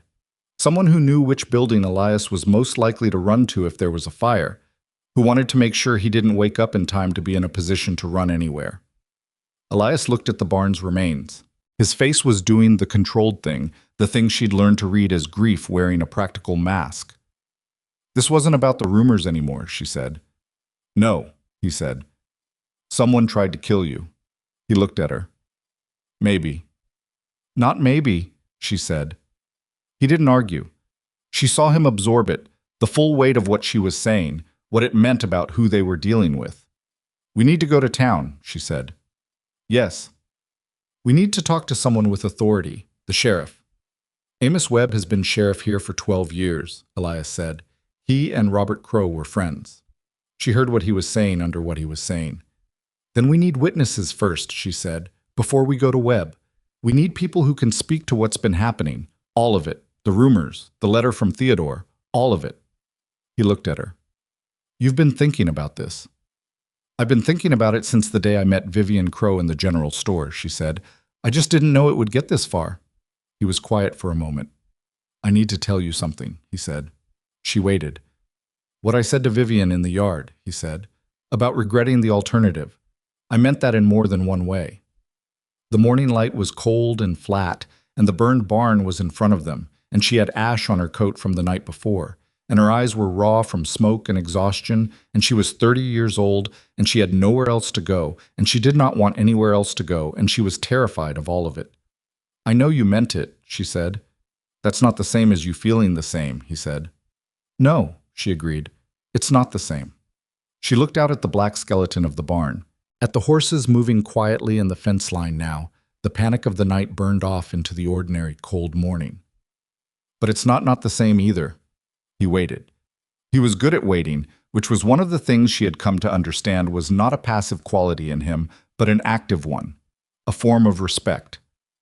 "When this is resolved," she said, "when we've handled what needs handling, then I'll answer the question properly." He nodded once. "All right." They sat in the cold for a while longer, and she thought about Ruth Cutter, who was cautious and loyal and knew this town. She thought about Henry Delacroix, who had ridden out in winter to tell them about the rumors, which meant he had a sense of justice that outweighed his convenience. She thought about Theodore Holloway, who was weak but tired of it. She thought about the cloth from the bedroom window, which she had folded carefully and placed in her coat pocket, because it was evidence, and evidence needed to be preserved. The ranch had been nearly destroyed. The barn was gone. Someone had tried to put Elias Mercer in the ground. She was not going to let that stand. She had run from hard things before, in her life. She had run from the town that took her family's house, from the man who didn't want her opinions, from the years of hardship that had driven her to cross a continent on the strength of 3 sentences from a stranger. She had run, and she had survived, and she was done running. Not from this, not from him. She put her empty coffee cup down on the porch railing and she stood up. "I'm going to start a list," she said, "of everyone who might stand up and say what they've seen and heard. Can you do the same?" He stood up too. "Yes. And we need to find out what that cloth is, what it's made of. Someone in town will know." "Doc Rayner," he said. "He'd know the compound." "Good."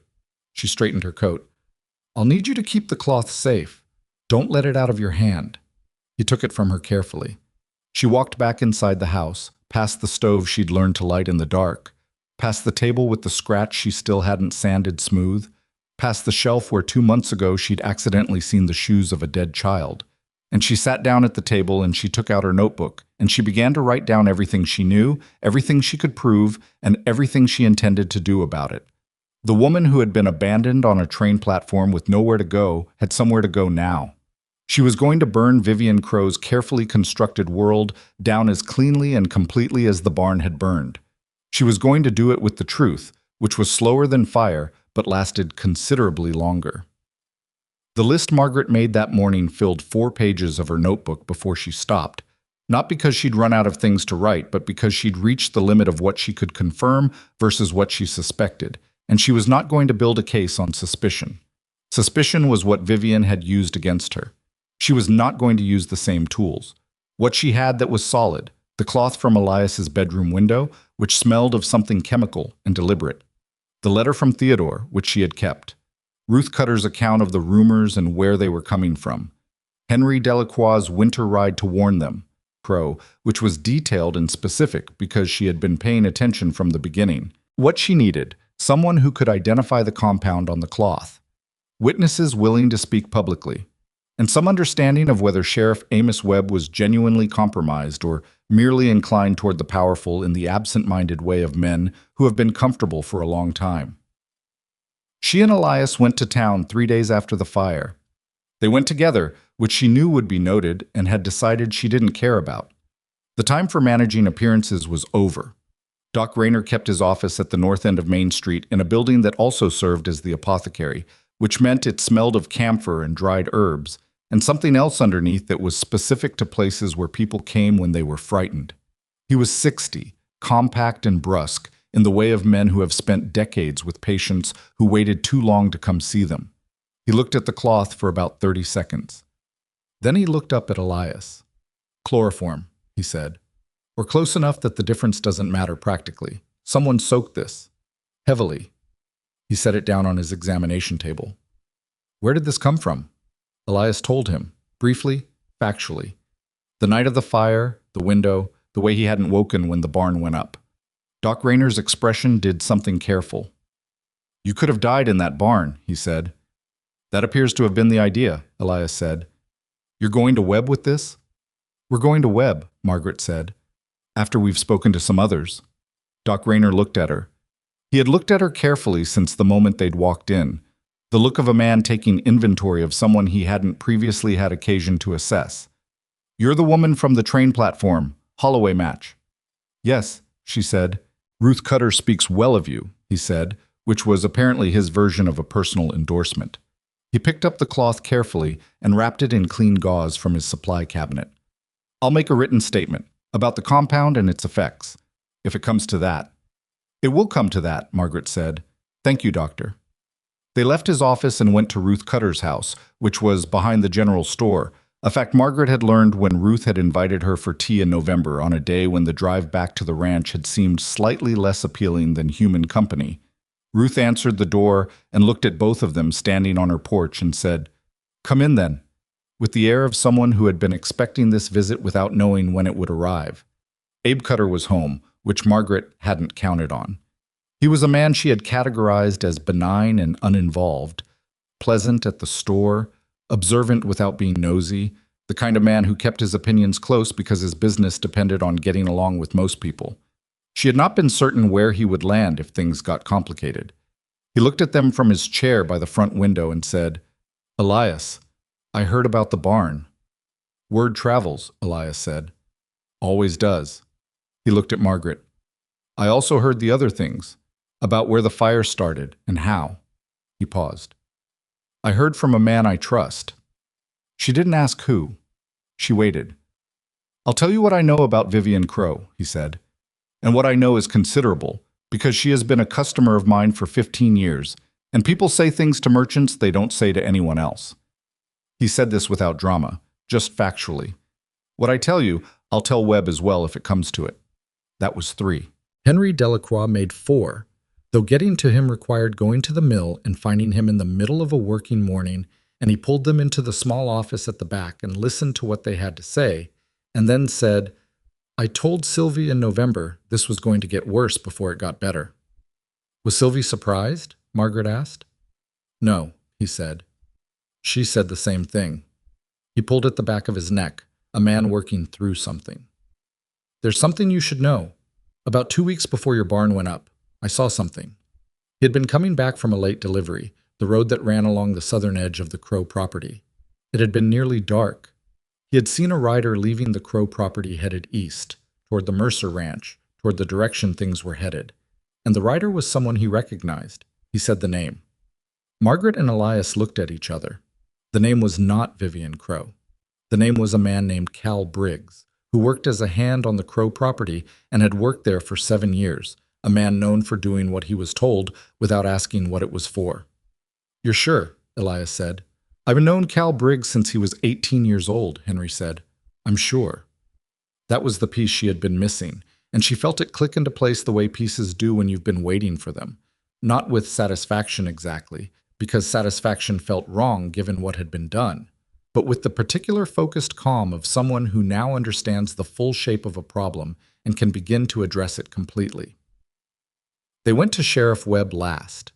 Webb's office was at the center of town, which was where power liked to put itself in small frontier towns.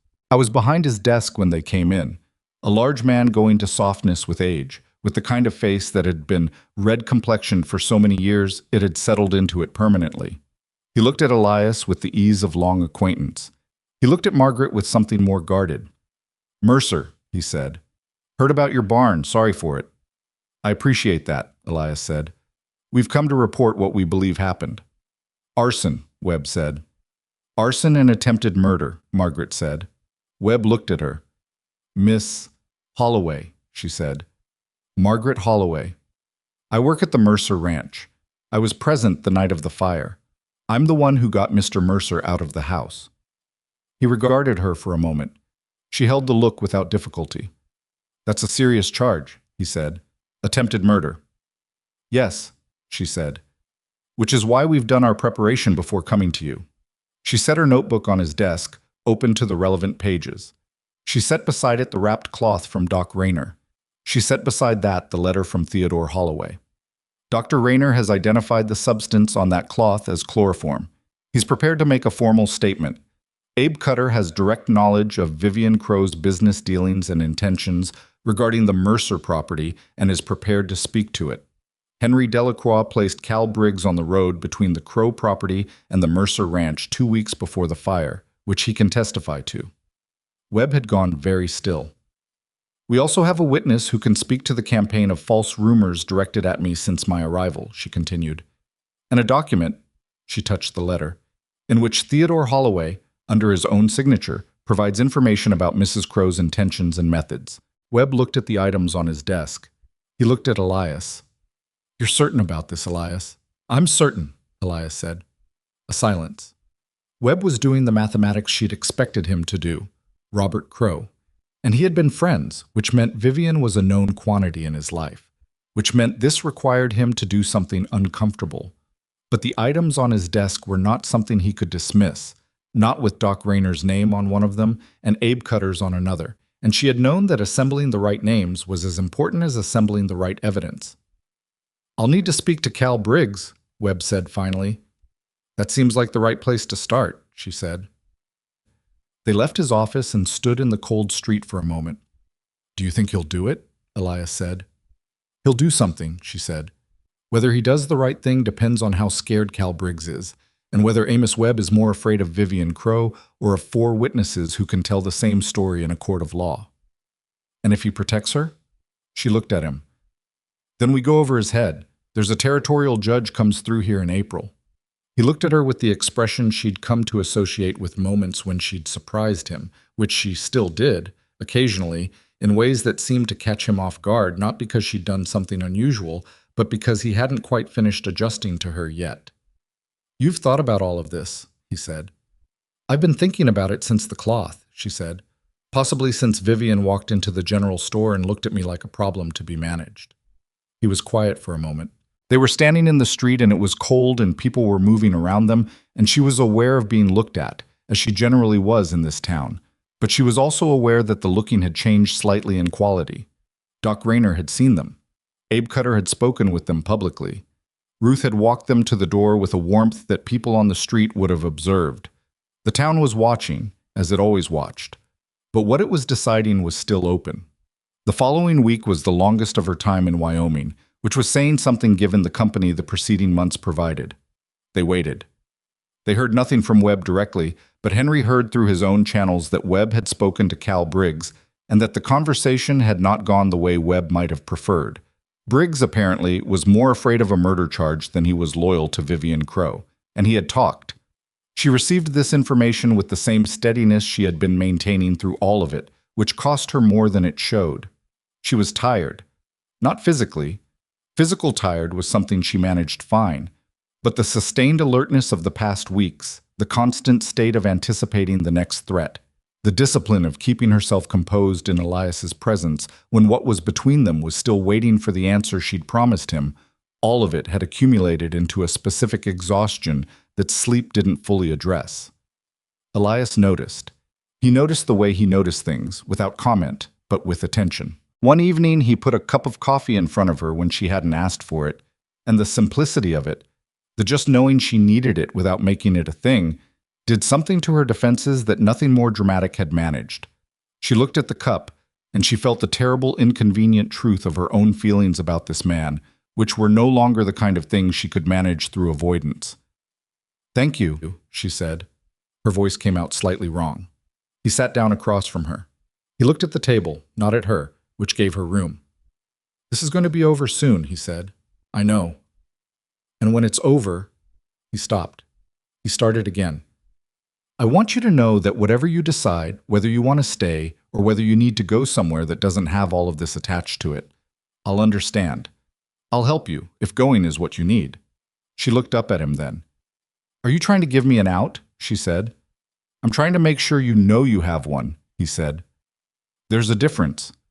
She thought about all the ways she had been offered things in her life that came with conditions attached. Theodore Holloway's letter, with its alternatives. Cecilia Holloway's performance of generosity that was actually a performance of contempt. The man she'd once almost loved who had wanted her to want less.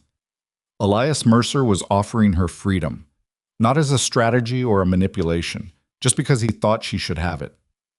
"Elias," she said. He looked at her. "I don't want an out," she said.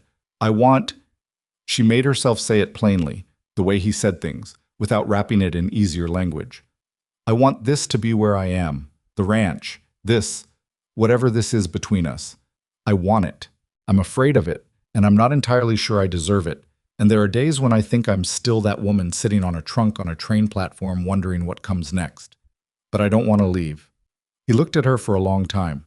Something moved through his face that she had no word for, and didn't need one. "Then don't," he said. Not a declaration, not a proposal, not anything wrapped in formality or ceremony, just, "then don't." The two simplest words he could have chosen, and they landed with more weight than anything elaborate would have. She looked at the coffee cup. She put both hands around it because it was warm. "We still have to get through what's coming," she said. "I know," he said. "But I wanted to say that first, before what's coming." They sat in the kitchen and drank their coffee, and outside the wind was doing its winter thing across the Wyoming dark. And neither of them said anything else for a while. But the silence was a different kind now. Not careful, not guarded, not the silence of two people managing a distance. Just two people in the same place, in the same evening, letting that be enough. Webb came to the ranch 4 days later. He came with his deputy, a young man named Porter, who was new enough to the job to still look nervous about everything, and he stood in the yard and he said, without preamble and without quite looking at Margaret, "I've arrested Cal Briggs." "On what charge?" Elias said. "Arson," Webb said, "and assault with intent." A pause. "He's talked. Considerably." She had expected this and still felt the particular release of it in her chest. "And Mrs. Crow?" Webb looked at her now. He looked like a man who had made a decision he was not entirely comfortable with but had made it anyway. "I need to speak to some people first. Before I can... There are statements to take and evidence to gather in proper order." "Of course," she said, because she understood what he was saying, which was that he was going to do this correctly, which meant he was going to do it at all, which was more than she had been entirely certain of. "There will be a formal proceeding," Webb said. "Public. Given the nature of the allegations and the..." He paused, assembling his language carefully. "The number of parties involved." "When?" Elias said. Webb named a date 2 weeks away. A Saturday. At the courthouse, which was also the town meeting hall when there wasn't a court convened. After he left, Elias stood in the yard and looked at the footprint of the burned barn. 2 more weeks, he said. "Yes," she said, "and then it's done." She considered this. "Then the legal part is done," she said. "The rest takes longer." He looked at her. "You can't burn down years of reputation in 2 weeks," she said. "What Vivian built against me, what the town thinks, that changes slowly. If it changes." "It'll change," he said. "Maybe," she said. He looked at her with the particular expression she'd seen him wear when he was about to say something he'd thought through carefully. "You know what I noticed that first day on the platform?" She hadn't known he was going to bring up the platform, and she felt the specific vertigo of a memory you've tried to set down being picked up again. "You didn't perform it," he said. "Most people in a situation like that either collapse or they fight back loudly. You did neither.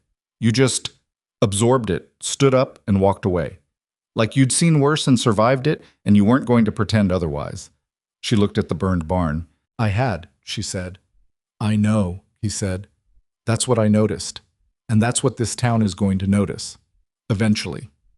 Not because of what happens at the courthouse, but because of what you've done here and how you've done it." She wanted to tell him that she wasn't so sure. The towns were stubborn in their opinions, and that one proceeding didn't rewrite 15 months of whispers. But she also knew that he was not a man given to easy reassurance, and if he was saying it, he'd thought about it, and his thinking was generally worth taking seriously. "We'll see," she said, which was as much optimism as she could honestly manage. He nodded. He walked back toward the house, and she stayed in the yard for a moment longer, looking at the foundation stones of the barn that were visible through the snow where the structure had burned away, thinking about what gets rebuilt and how. The 2 weeks moved with the particular slowness of time when you are waiting for something you can neither hurry nor prevent. She and Elias went to town twice, once to speak with a man named Foster, who was a land attorney and had known Elias's father, and once because Margaret wanted to speak with Ruth Cutter privately about what to expect at the proceeding. Ruth told her things she needed to know about how the town worked, who had pull and who didn't, which families would follow Crow's lead no matter what, and which were more open to evidence. It was the kind of intelligence that only someone with years of quiet observation could provide, and Margaret received it with the gratitude it deserved.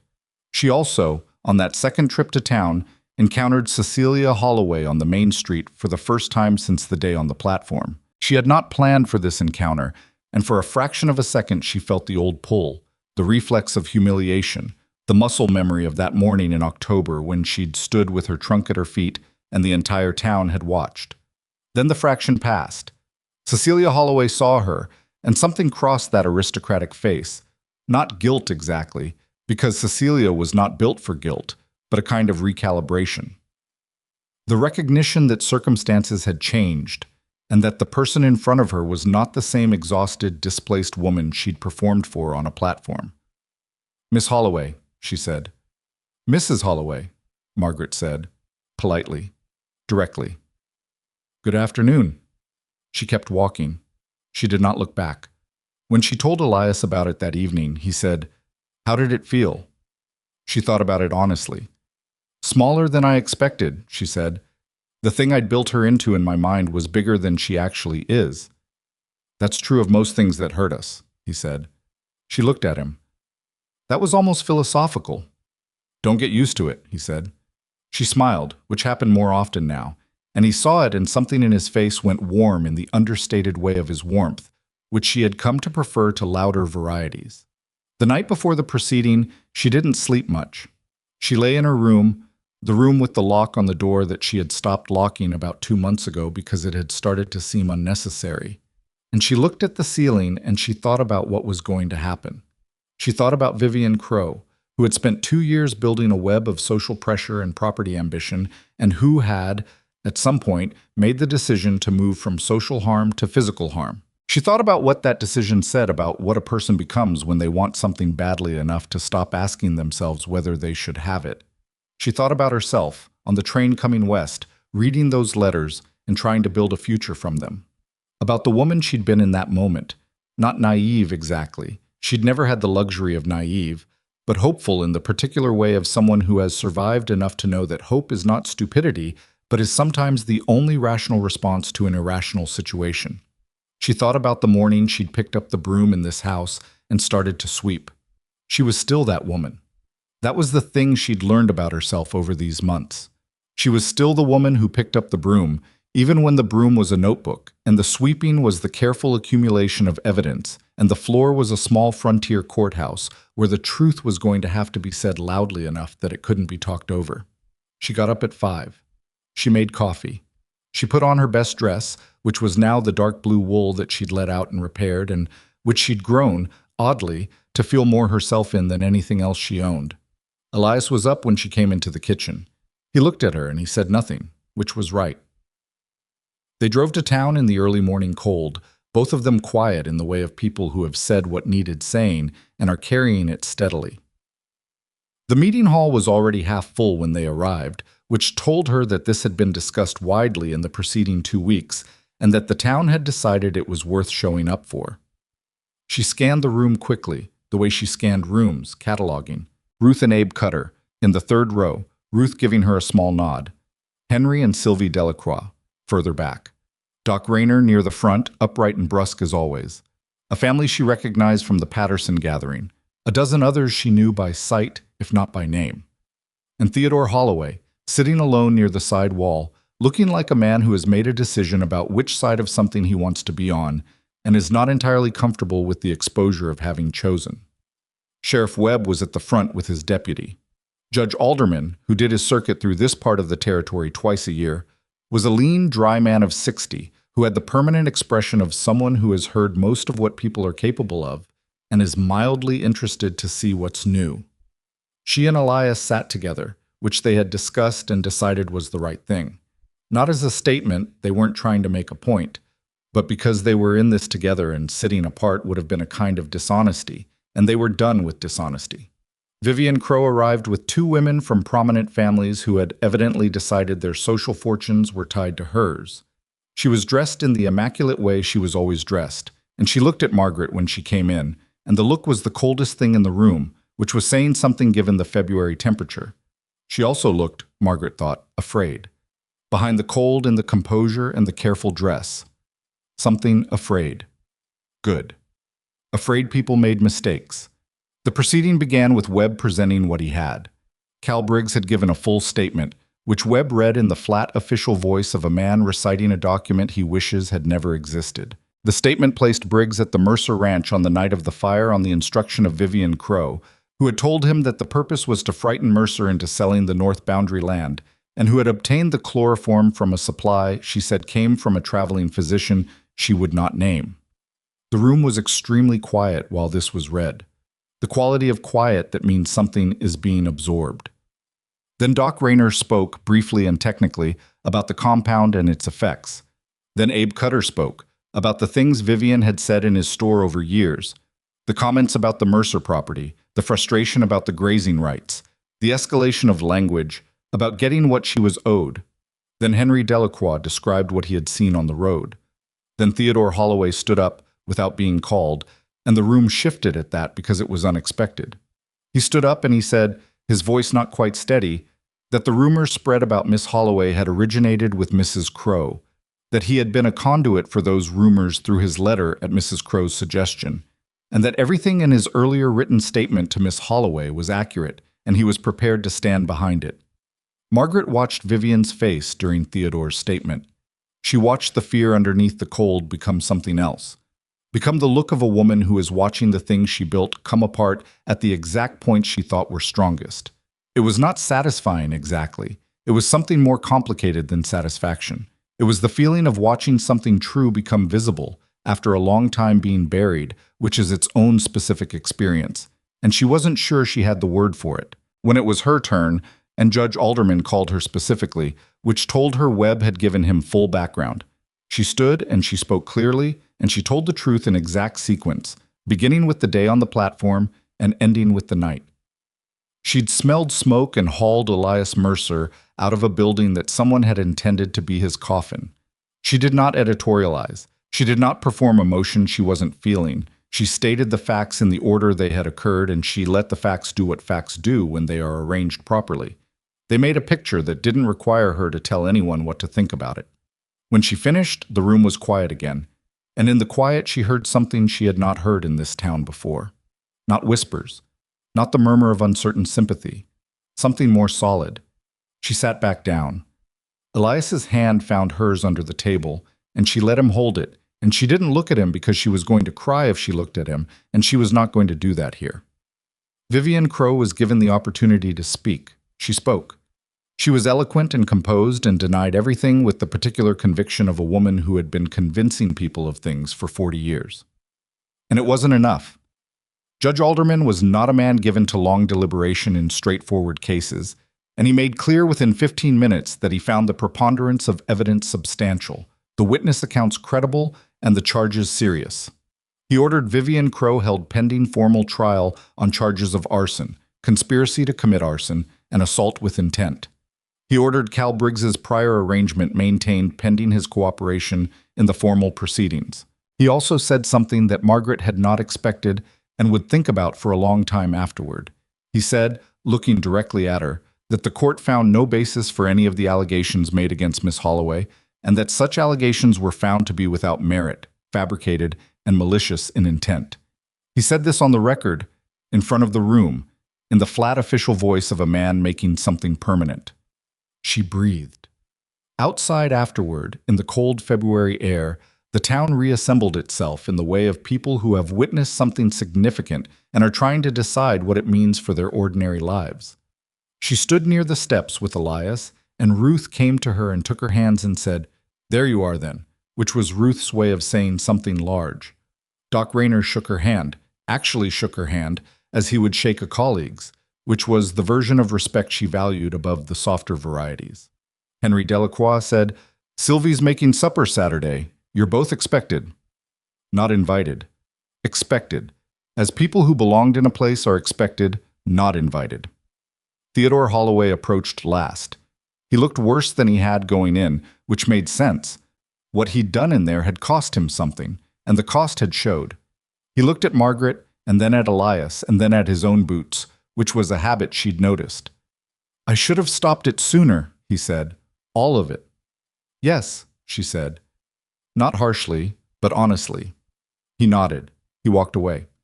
She watched him go, and she felt something about that. Not forgiveness exactly, because she wasn't sure forgiveness was the right category for what Theodore Holloway had done, and then done the minimal decent thing about. But something adjacent to it. Something that didn't carry weight. Elias stood beside her. The town moved around them. "Ready to go home?" he said. Home. She looked at him, and the word was in the air between them with all its weight and all its rightness, and she said, "Yes." They walked to the wagon together, and she got in, and he got in beside her, and they drove out of Silver Creek Crossing in the cold afternoon light with the mountains in every direction and the ranch 9 miles east and all of it. The work, the rebuilding, the accumulated ordinary days of two people making something out of what had been broken, waiting for them at the end of the road. She was 30 years old. She had been sent back for being too old. She had been told she was too worn, too used up, too much of something and not enough of something else. And the man sitting beside her had said, in the only way that mattered, then just be mine. And she had said yes in the only way she knew how, which was to stay. She pulled her coat tighter against the cold. The horses moved at an easy pace. The road was clear. For the first time since stepping off a train in Wyoming with a broken trunk and $4 and nothing else, Margaret Holloway was not thinking about what came next. She was here. That was enough. It was, in fact, everything. The drive back from town that afternoon took longer than usual because a section of the road had drifted over in the wind, and Elias had to find the edge of it before the wheels went wrong, and they sat in the wagon while he worked the horses carefully around the worst of it, and Margaret held the lantern out over the side to help him see the ground. And neither of them said much because there was nothing that needed saying. The proceeding was behind them. What was in front of them was just the ordinary difficulty of getting home in winter, which after everything that had happened felt almost luxurious in its simplicity. They got back to the ranch at 7:30. She made supper from what was in the kitchen. Not much. She hadn't been planning ahead the last few days, her mind occupied with other things. And they ate and cleaned up and sat in the main room with the fire going, and the silence between them was the good kind, the kind she'd stopped taking for granted sometime in November. "I keep thinking about what Theodore said," Elias said after a while. "Which part?" "That he should have stopped it sooner." He turned the cup in his hands. "I keep thinking I should have too." She looked at him. "You didn't know what she was doing. I knew she was spreading stories about you. I knew she wanted you gone. I said something to her once in the yard, but I could have been clearer, earlier. I could have—" He stopped. "I was trying to keep the peace, I suppose. I'd been trying to keep the peace with Vivian for 2 years, and it had become a habit." She thought about this. "Keeping the peace with people who are doing harm isn't keeping the peace," she said. "It's just moving the harm somewhere else." He looked at her. "You moved it on to me," she said. "Not accusatory, just factual. I'm not saying that to wound you. I'm saying it because I think you know it, and I don't want you carrying it without acknowledging it." He was quiet for a long moment. "You're right," he said. "I'm sorry." She'd received apologies in her life that were performances, and apologies that were negotiations, and apologies that were attempts to close a subject without actually resolving it. His was none of those. It was the simple kind, the kind that just acknowledges the fact of a wrong without trying to talk it into something smaller. She found it harder to receive than the elaborate kind, because the elaborate kind gave her something to push back against. "I know you are," she said. "That's why I told you." He nodded. He looked at the fire. After a while, she said, "What happens now, practically? With the property, the land, once the trial is settled?" "The North boundary question goes away," he said. "There was never any legal basis for Vivian's claim. There'll be some people who took her side in this that I'll need to navigate. Business relationships. A couple of the families that have grazing agreements with the East Field." He exhaled. "It'll take time." "Most things do," she said. He looked at her sideways with that look that was almost a smile without committing to being one. "You're very calm about all of this."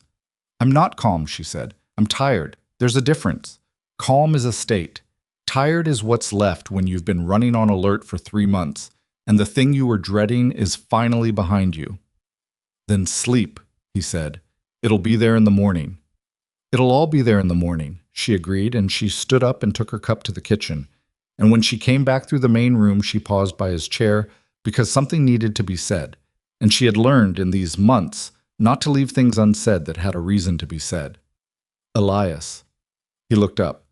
"I'm glad I stayed," she said. "I want you to know that. Whatever comes next, and however complicated it gets, I don't regret any of it." He held her gaze with that steadiness she had come to understand was his particular form of expression, the man who felt things deeply and showed it quietly. "Neither do I," he said. She went to bed. She slept without dreaming for the first time in weeks. Spring came to Wyoming in the grudging way it always did. Not a sudden warmth, but a slow retreat of cold. The snow pulling back from the south-facing slopes first, the creek loosening, the mud arriving before the green did, which meant several weeks of the particular misery of trying to work ground that hadn't decided yet what it wanted to be. But the light changed. That was the thing that changed first, and that Margaret had learned to watch for. The quality of the afternoon light in late February shifting from the flat white of deep winter to something with a little gold in it, a little angle, and the days extending almost imperceptibly, 15 minutes at a time, until you looked up one evening and realized it was past 6 and still light, and felt something lift in your chest that you hadn't noticed was sitting there. She and Elias married in April.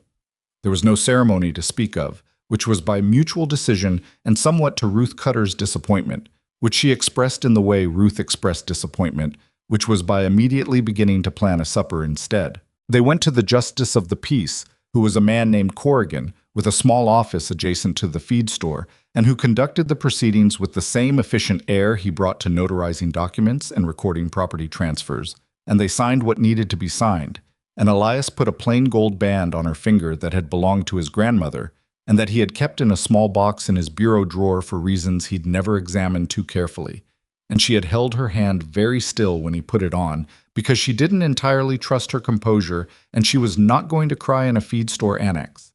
They drove home in the April afternoon, and the mountains were beginning to show green at the lower elevations, and the creek was running high with snowmelt, and the ranch was in front of them, with the gap where the barn had been like a missing tooth, temporary, waiting.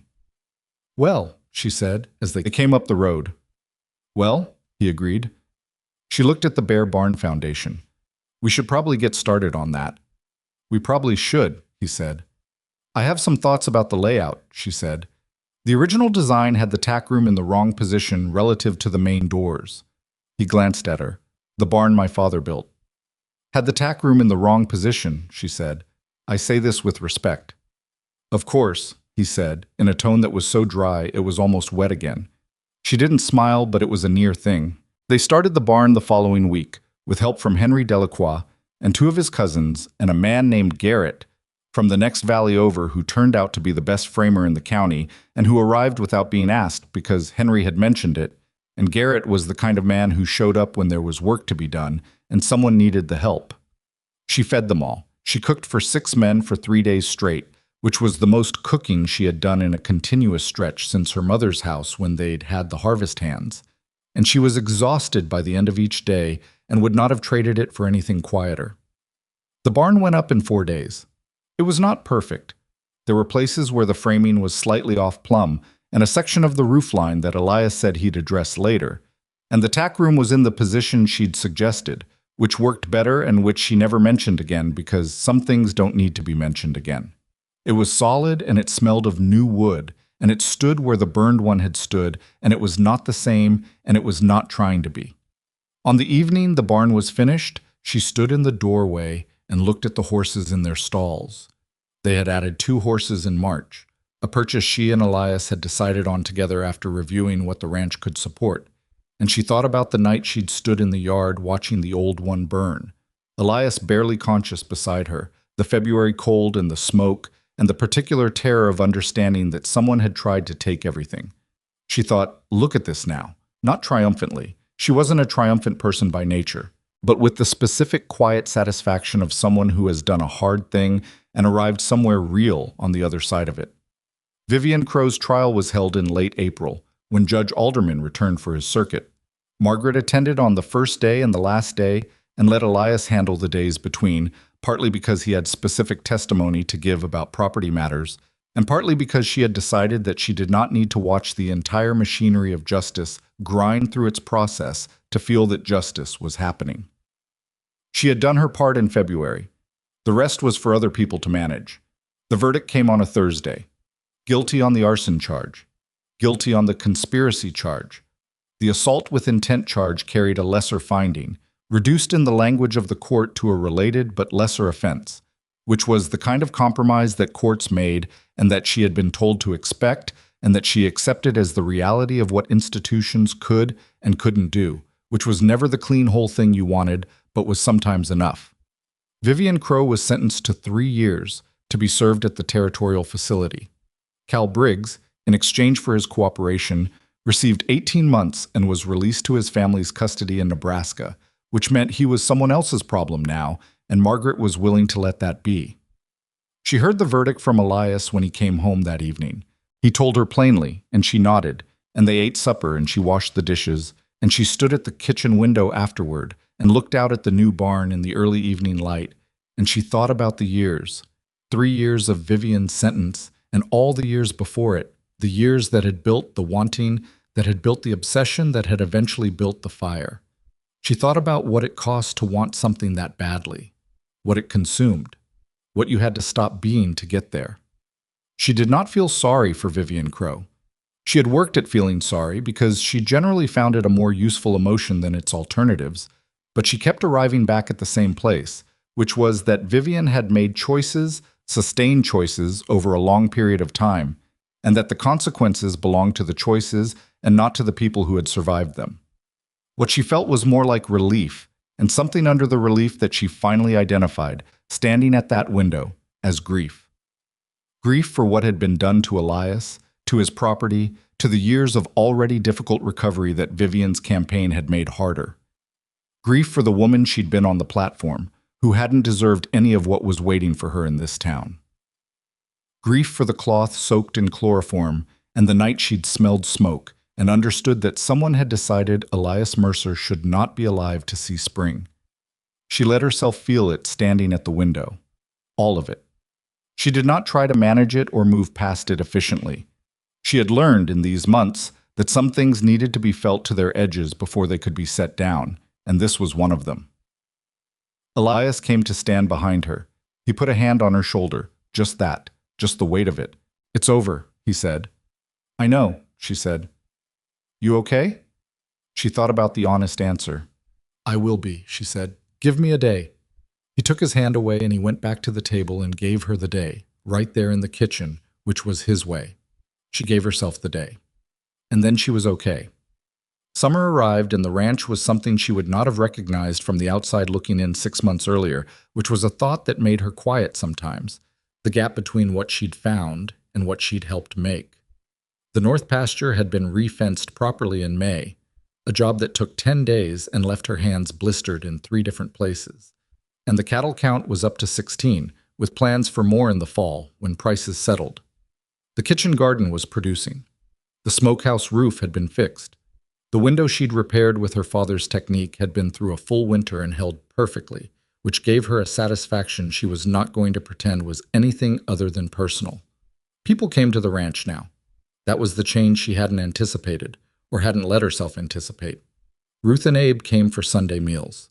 Henry and Sylvie came with their children, 2 girls and a boy who ran the property with the territorial energy of children who had been in a wagon too long, and who Elias watched with an expression Margaret had learned to recognize, something between the ordinary pleasure of having children in a house and the specific private grief of having lost one. She watched him, and she watched herself watching him, and she understood that this was not something that got resolved. It was something that got carried, and that the carrying was easier with company than without. She was the company.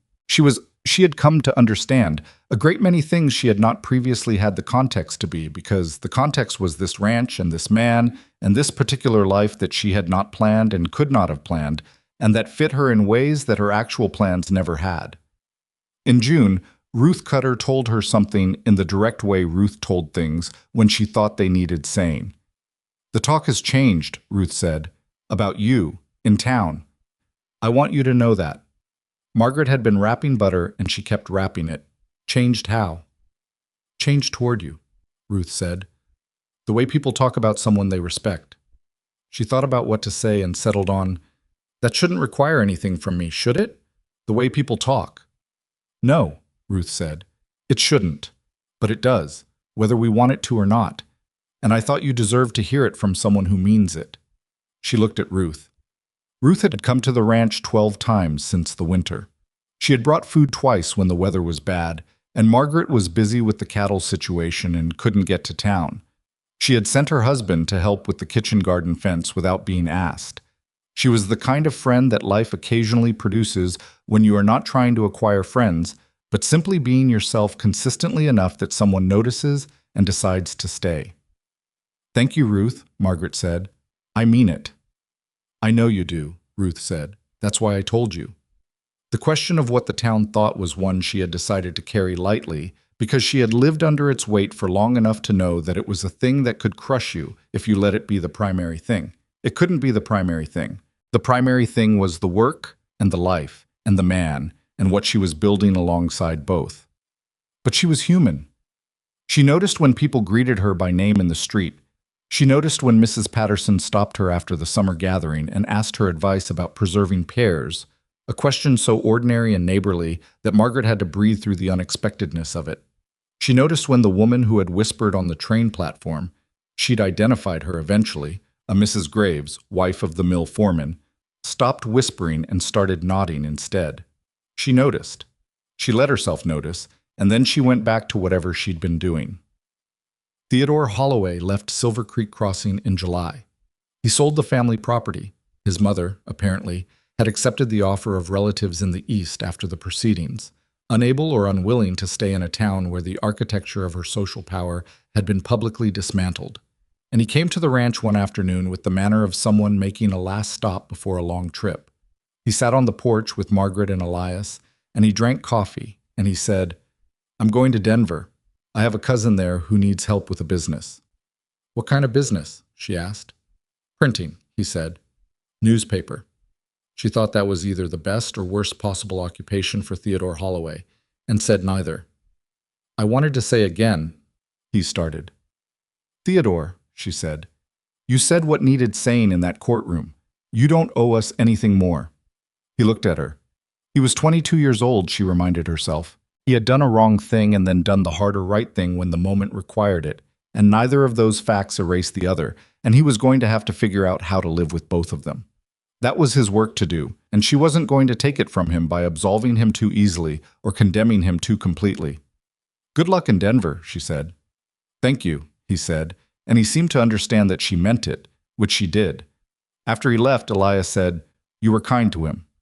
"I was honest with him," she said. "That's different." "Sometimes they're the same thing," he said. She considered this. "Sometimes," she agreed.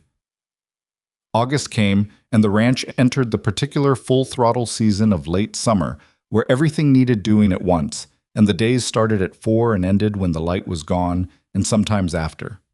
She had never worked so hard in her life, which she said to Elias one evening when they were both unreasonably tired, and he looked at her with the exhausted humor that had become one of her favorite things about him and said, "Wait until harvest." "You're encouraging," she said. "I'm accurate," he said. "It's the same thing with you," she said, and he laughed, actually laughed, which still happened occasionally and still caught her off guard in the best possible way, the sound of it filling the kitchen like something that belonged there.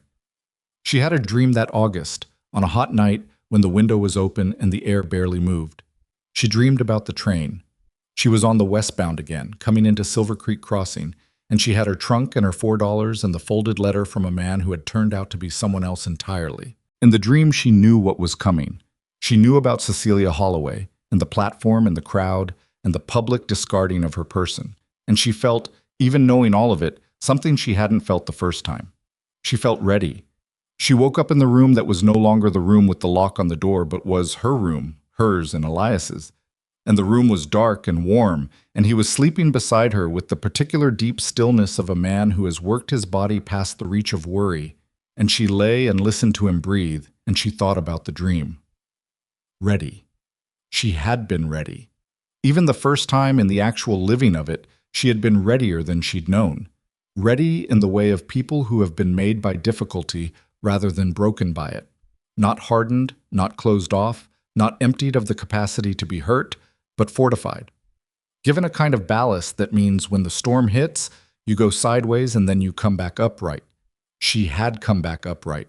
She thought about the women she knew who had come west on various arrangements of hope and necessity. Ruth, who had followed Abe to this territory and built something real. Sylvie Delacroix, who had buried her child and then had 2 more and kept going. Mrs. Patterson, who had homesteaded with her husband for 15 years before the homestead was actually worth anything. Women who had said yes to uncertain things and made them certain through the sheer accumulated effort of daily work. She was one of them now. She had become one of them not in the courthouse, and not on any single dramatic day, but in the small continuous hours of ordinary effort, which was where most real things happened. She fell back asleep. The formal end of the matter, the legal, administrative, documented end, came in September, when the court sent papers confirming the completion of the sentencing arrangements and the closure of any outstanding property claims. Elias read through the documents at the kitchen table, and when he was done, He set them in a neat pile and looked at her and said, "It's finished." "Yes," she said. He looked at the pile of papers. "I want to show you something," he said. He went to the bureau in the bedroom and he came back with a piece of paper that was not legal paper, not official, just a sheet from his own stock. He set it on the table. It was a drawing. A rough one, done in pencil, not the work of an artist, but the work of a practical man trying to convey a practical thing. It was a plan, a layout of the property, with existing structures and some that weren't there yet, an additional pasture, enclosed, a larger kitchen garden with a proper fence, and at the south end of the property, a small structure that he'd labeled in his careful, minimal handwriting, schoolhouse. She looked at it. She looked at him. "There are 12 children in the valley with no school closer than Silver Creek Crossing," he said, "which is 9 miles and not possible in winter." She looked at the drawing again. "You want to build a school?" "We have the south pasture. I thought if we fenced the upper portion and relocated the—" "Yes," she said. He looked at her. "I haven't finished explaining." "You don't need to," she said. "Yes." He sat back slightly. Something in his face went simple and clear in the way she associated with moments when he was genuinely happy, which was still rare enough to be remarkable. "You'd teach?" "I've been teaching myself to do everything else on this ranch," she said. "I expect I can learn to teach." "You're not a teacher," he said. "I was nobody's housekeeper either," she said. "And yet," he looked at the drawing. "Spring," he said. "We could break ground in spring." "Spring," she agreed.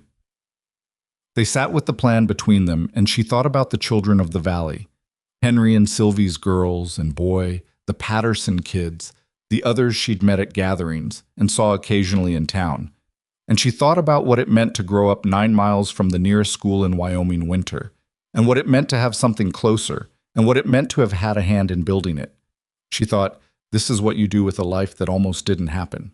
You make it mean something outside itself. The fall was beautiful that year, one of those Wyoming autumns that seems lit from a source behind the sky, the aspens burning gold and the air having a quality she still didn't have a word for, but that she had stopped needing a word for. She drove into town more regularly now, not because she had to, but because she had reasons to. Ruth and the supply arrangements they'd worked out, and increasingly because people stopped her and asked her things, practical things, ranch things. And once, from a woman she barely knew, about a situation with a neighbor that had the feel of something that needed careful handling. She handled it carefully. She told the woman what she thought, plainly, without wrapping it in excessive qualification, and the woman thanked her and acted on it, and the situation resolved. And afterward, Margaret thought about that for a while. About how being the person who had been through something gave you, sometimes, the credibility to help other people through things. Not because suffering was instructive in some tidy, universal way, because it wasn't. Suffering was often just suffering. But because surviving it specifically, and continuing to show up as yourself afterward, made you a kind of evidence. Evidence that it was possible. She was still figuring out what she thought about that. She wasn't sure she'd ever finish figuring it out. October arrived. 1 year since the train platform. She didn't mark it publicly. It wasn't a day you celebrated, exactly. But she was aware of it on the morning of the anniversary, the way you're aware of dates that changed things. She went about her work, and at some point Elias came in from the field in the middle of the morning, which he never did, and he poured himself coffee, and he sat down at the table, and he said, 1 year ago today. "Yes," she said. "You think about it?" "This morning? Yes," she said. "You?" "Yes," he said. She sat down across from him. They drank their coffee, and they looked at the table for a while. "I almost didn't offer you the work," he said. "I stood there for 10 minutes arguing with myself." She looked at him. "You stood on that platform for 10 minutes?" "Against the railing," he said. "I kept thinking it wasn't my business, that whatever had happened to you was between you and the Holloways, and I had enough of my own problems." "What changed your mind?" He looked at his cup. "You did," he said. "The way you stood up, when it was over, like you'd been through harder things and you were still deciding what to do next." He paused. "I thought, that's someone who knows how to keep going, and I needed someone who knew how to keep going. The ranch needed it." He looked up at her. "I needed it." She thought about the woman she'd been on that platform, shaking hands she'd hidden in her coat pockets. $4 and a broken trunk, and the specific shame of being declared insufficient in public. And Elias Mercer at the railing, arguing with himself. "I'm glad you lost the argument," she said. "So am I," he said. They finished their coffee. He went back to the field. She went back to the kitchen, to the work that was always there, to the ordinary morning that was also a life she had built out of materials that should not, by any reasonable accounting, have been sufficient. But that was the thing about materials that looked insufficient. You didn't know what they were capable of until you put them under the right kind of pressure, until you gave them to someone stubborn enough to see what they could become. Margaret Mercer. She had been using the name since April, with the particular consciousness of someone who has earned a thing rather than simply received it, stood in the kitchen of the ranch that had been dying when she arrived and was now, unmistakably, alive. She could hear from outside the sound of cattle in the north pasture and the particular creak of the new barn settling in the morning cold, and somewhere further out the sound of Elias working, a regular rhythm she had memorized without meaning to, the way you memorize the sounds of a place that has become yours. On the south wall of the kitchen, she had pinned the drawing of the property plan with the schoolhouse marked at the bottom. She'd pinned it there in September so she could see it when she cooked, and she looked at it now. The rough pencil lines, the careful lettering, the practical vision of a man who thought about the future in terms of what could be built. Spring was 6 months away. She had a list to start. Materials, labor, curriculum. She would need to read about curriculum. She suspected she would find this more interesting than she currently knew how to predict, because that was the thing about learning what you were capable of. It kept surprising you, kept extending the territory of what seemed possible, and the extension was not always comfortable, but it was almost always, when she looked back on it, worth the discomfort of not knowing where you were going. She had not known where she was going when she got on the train. She was still not entirely certain where she was going, because the future was uncertain in the way that the future always is, and anyone who told you otherwise was selling something. But she knew where she was. She was here, on this ranch, in this kitchen, in this life, with the ranch hands and the cattle and the new barn and the plan pinned to the wall and the man in the south field who had stood at a railing for 10 minutes, arguing with himself, and then walked over and offered her work when work was all she needed. She was 31 years old. She had been sent back for being too old, and she had outlasted every person who told her she was not enough. Not by arguing with them, not by performing anything for anyone's benefit, but by being stubbornly, consistently, entirely herself in a place that finally had room for all of her. She picked up the list she'd been making. She added schoolhouse materials to the bottom. She looked at it for a moment, and then she looked out the window at the October morning, at the mountains that had been indifferent and immense on the day she'd first seen them, and that were still indifferent and immense, and that she had stopped needing to understand and started simply finding beautiful. There was work to do. There was always work to do. She was in this entirely at home.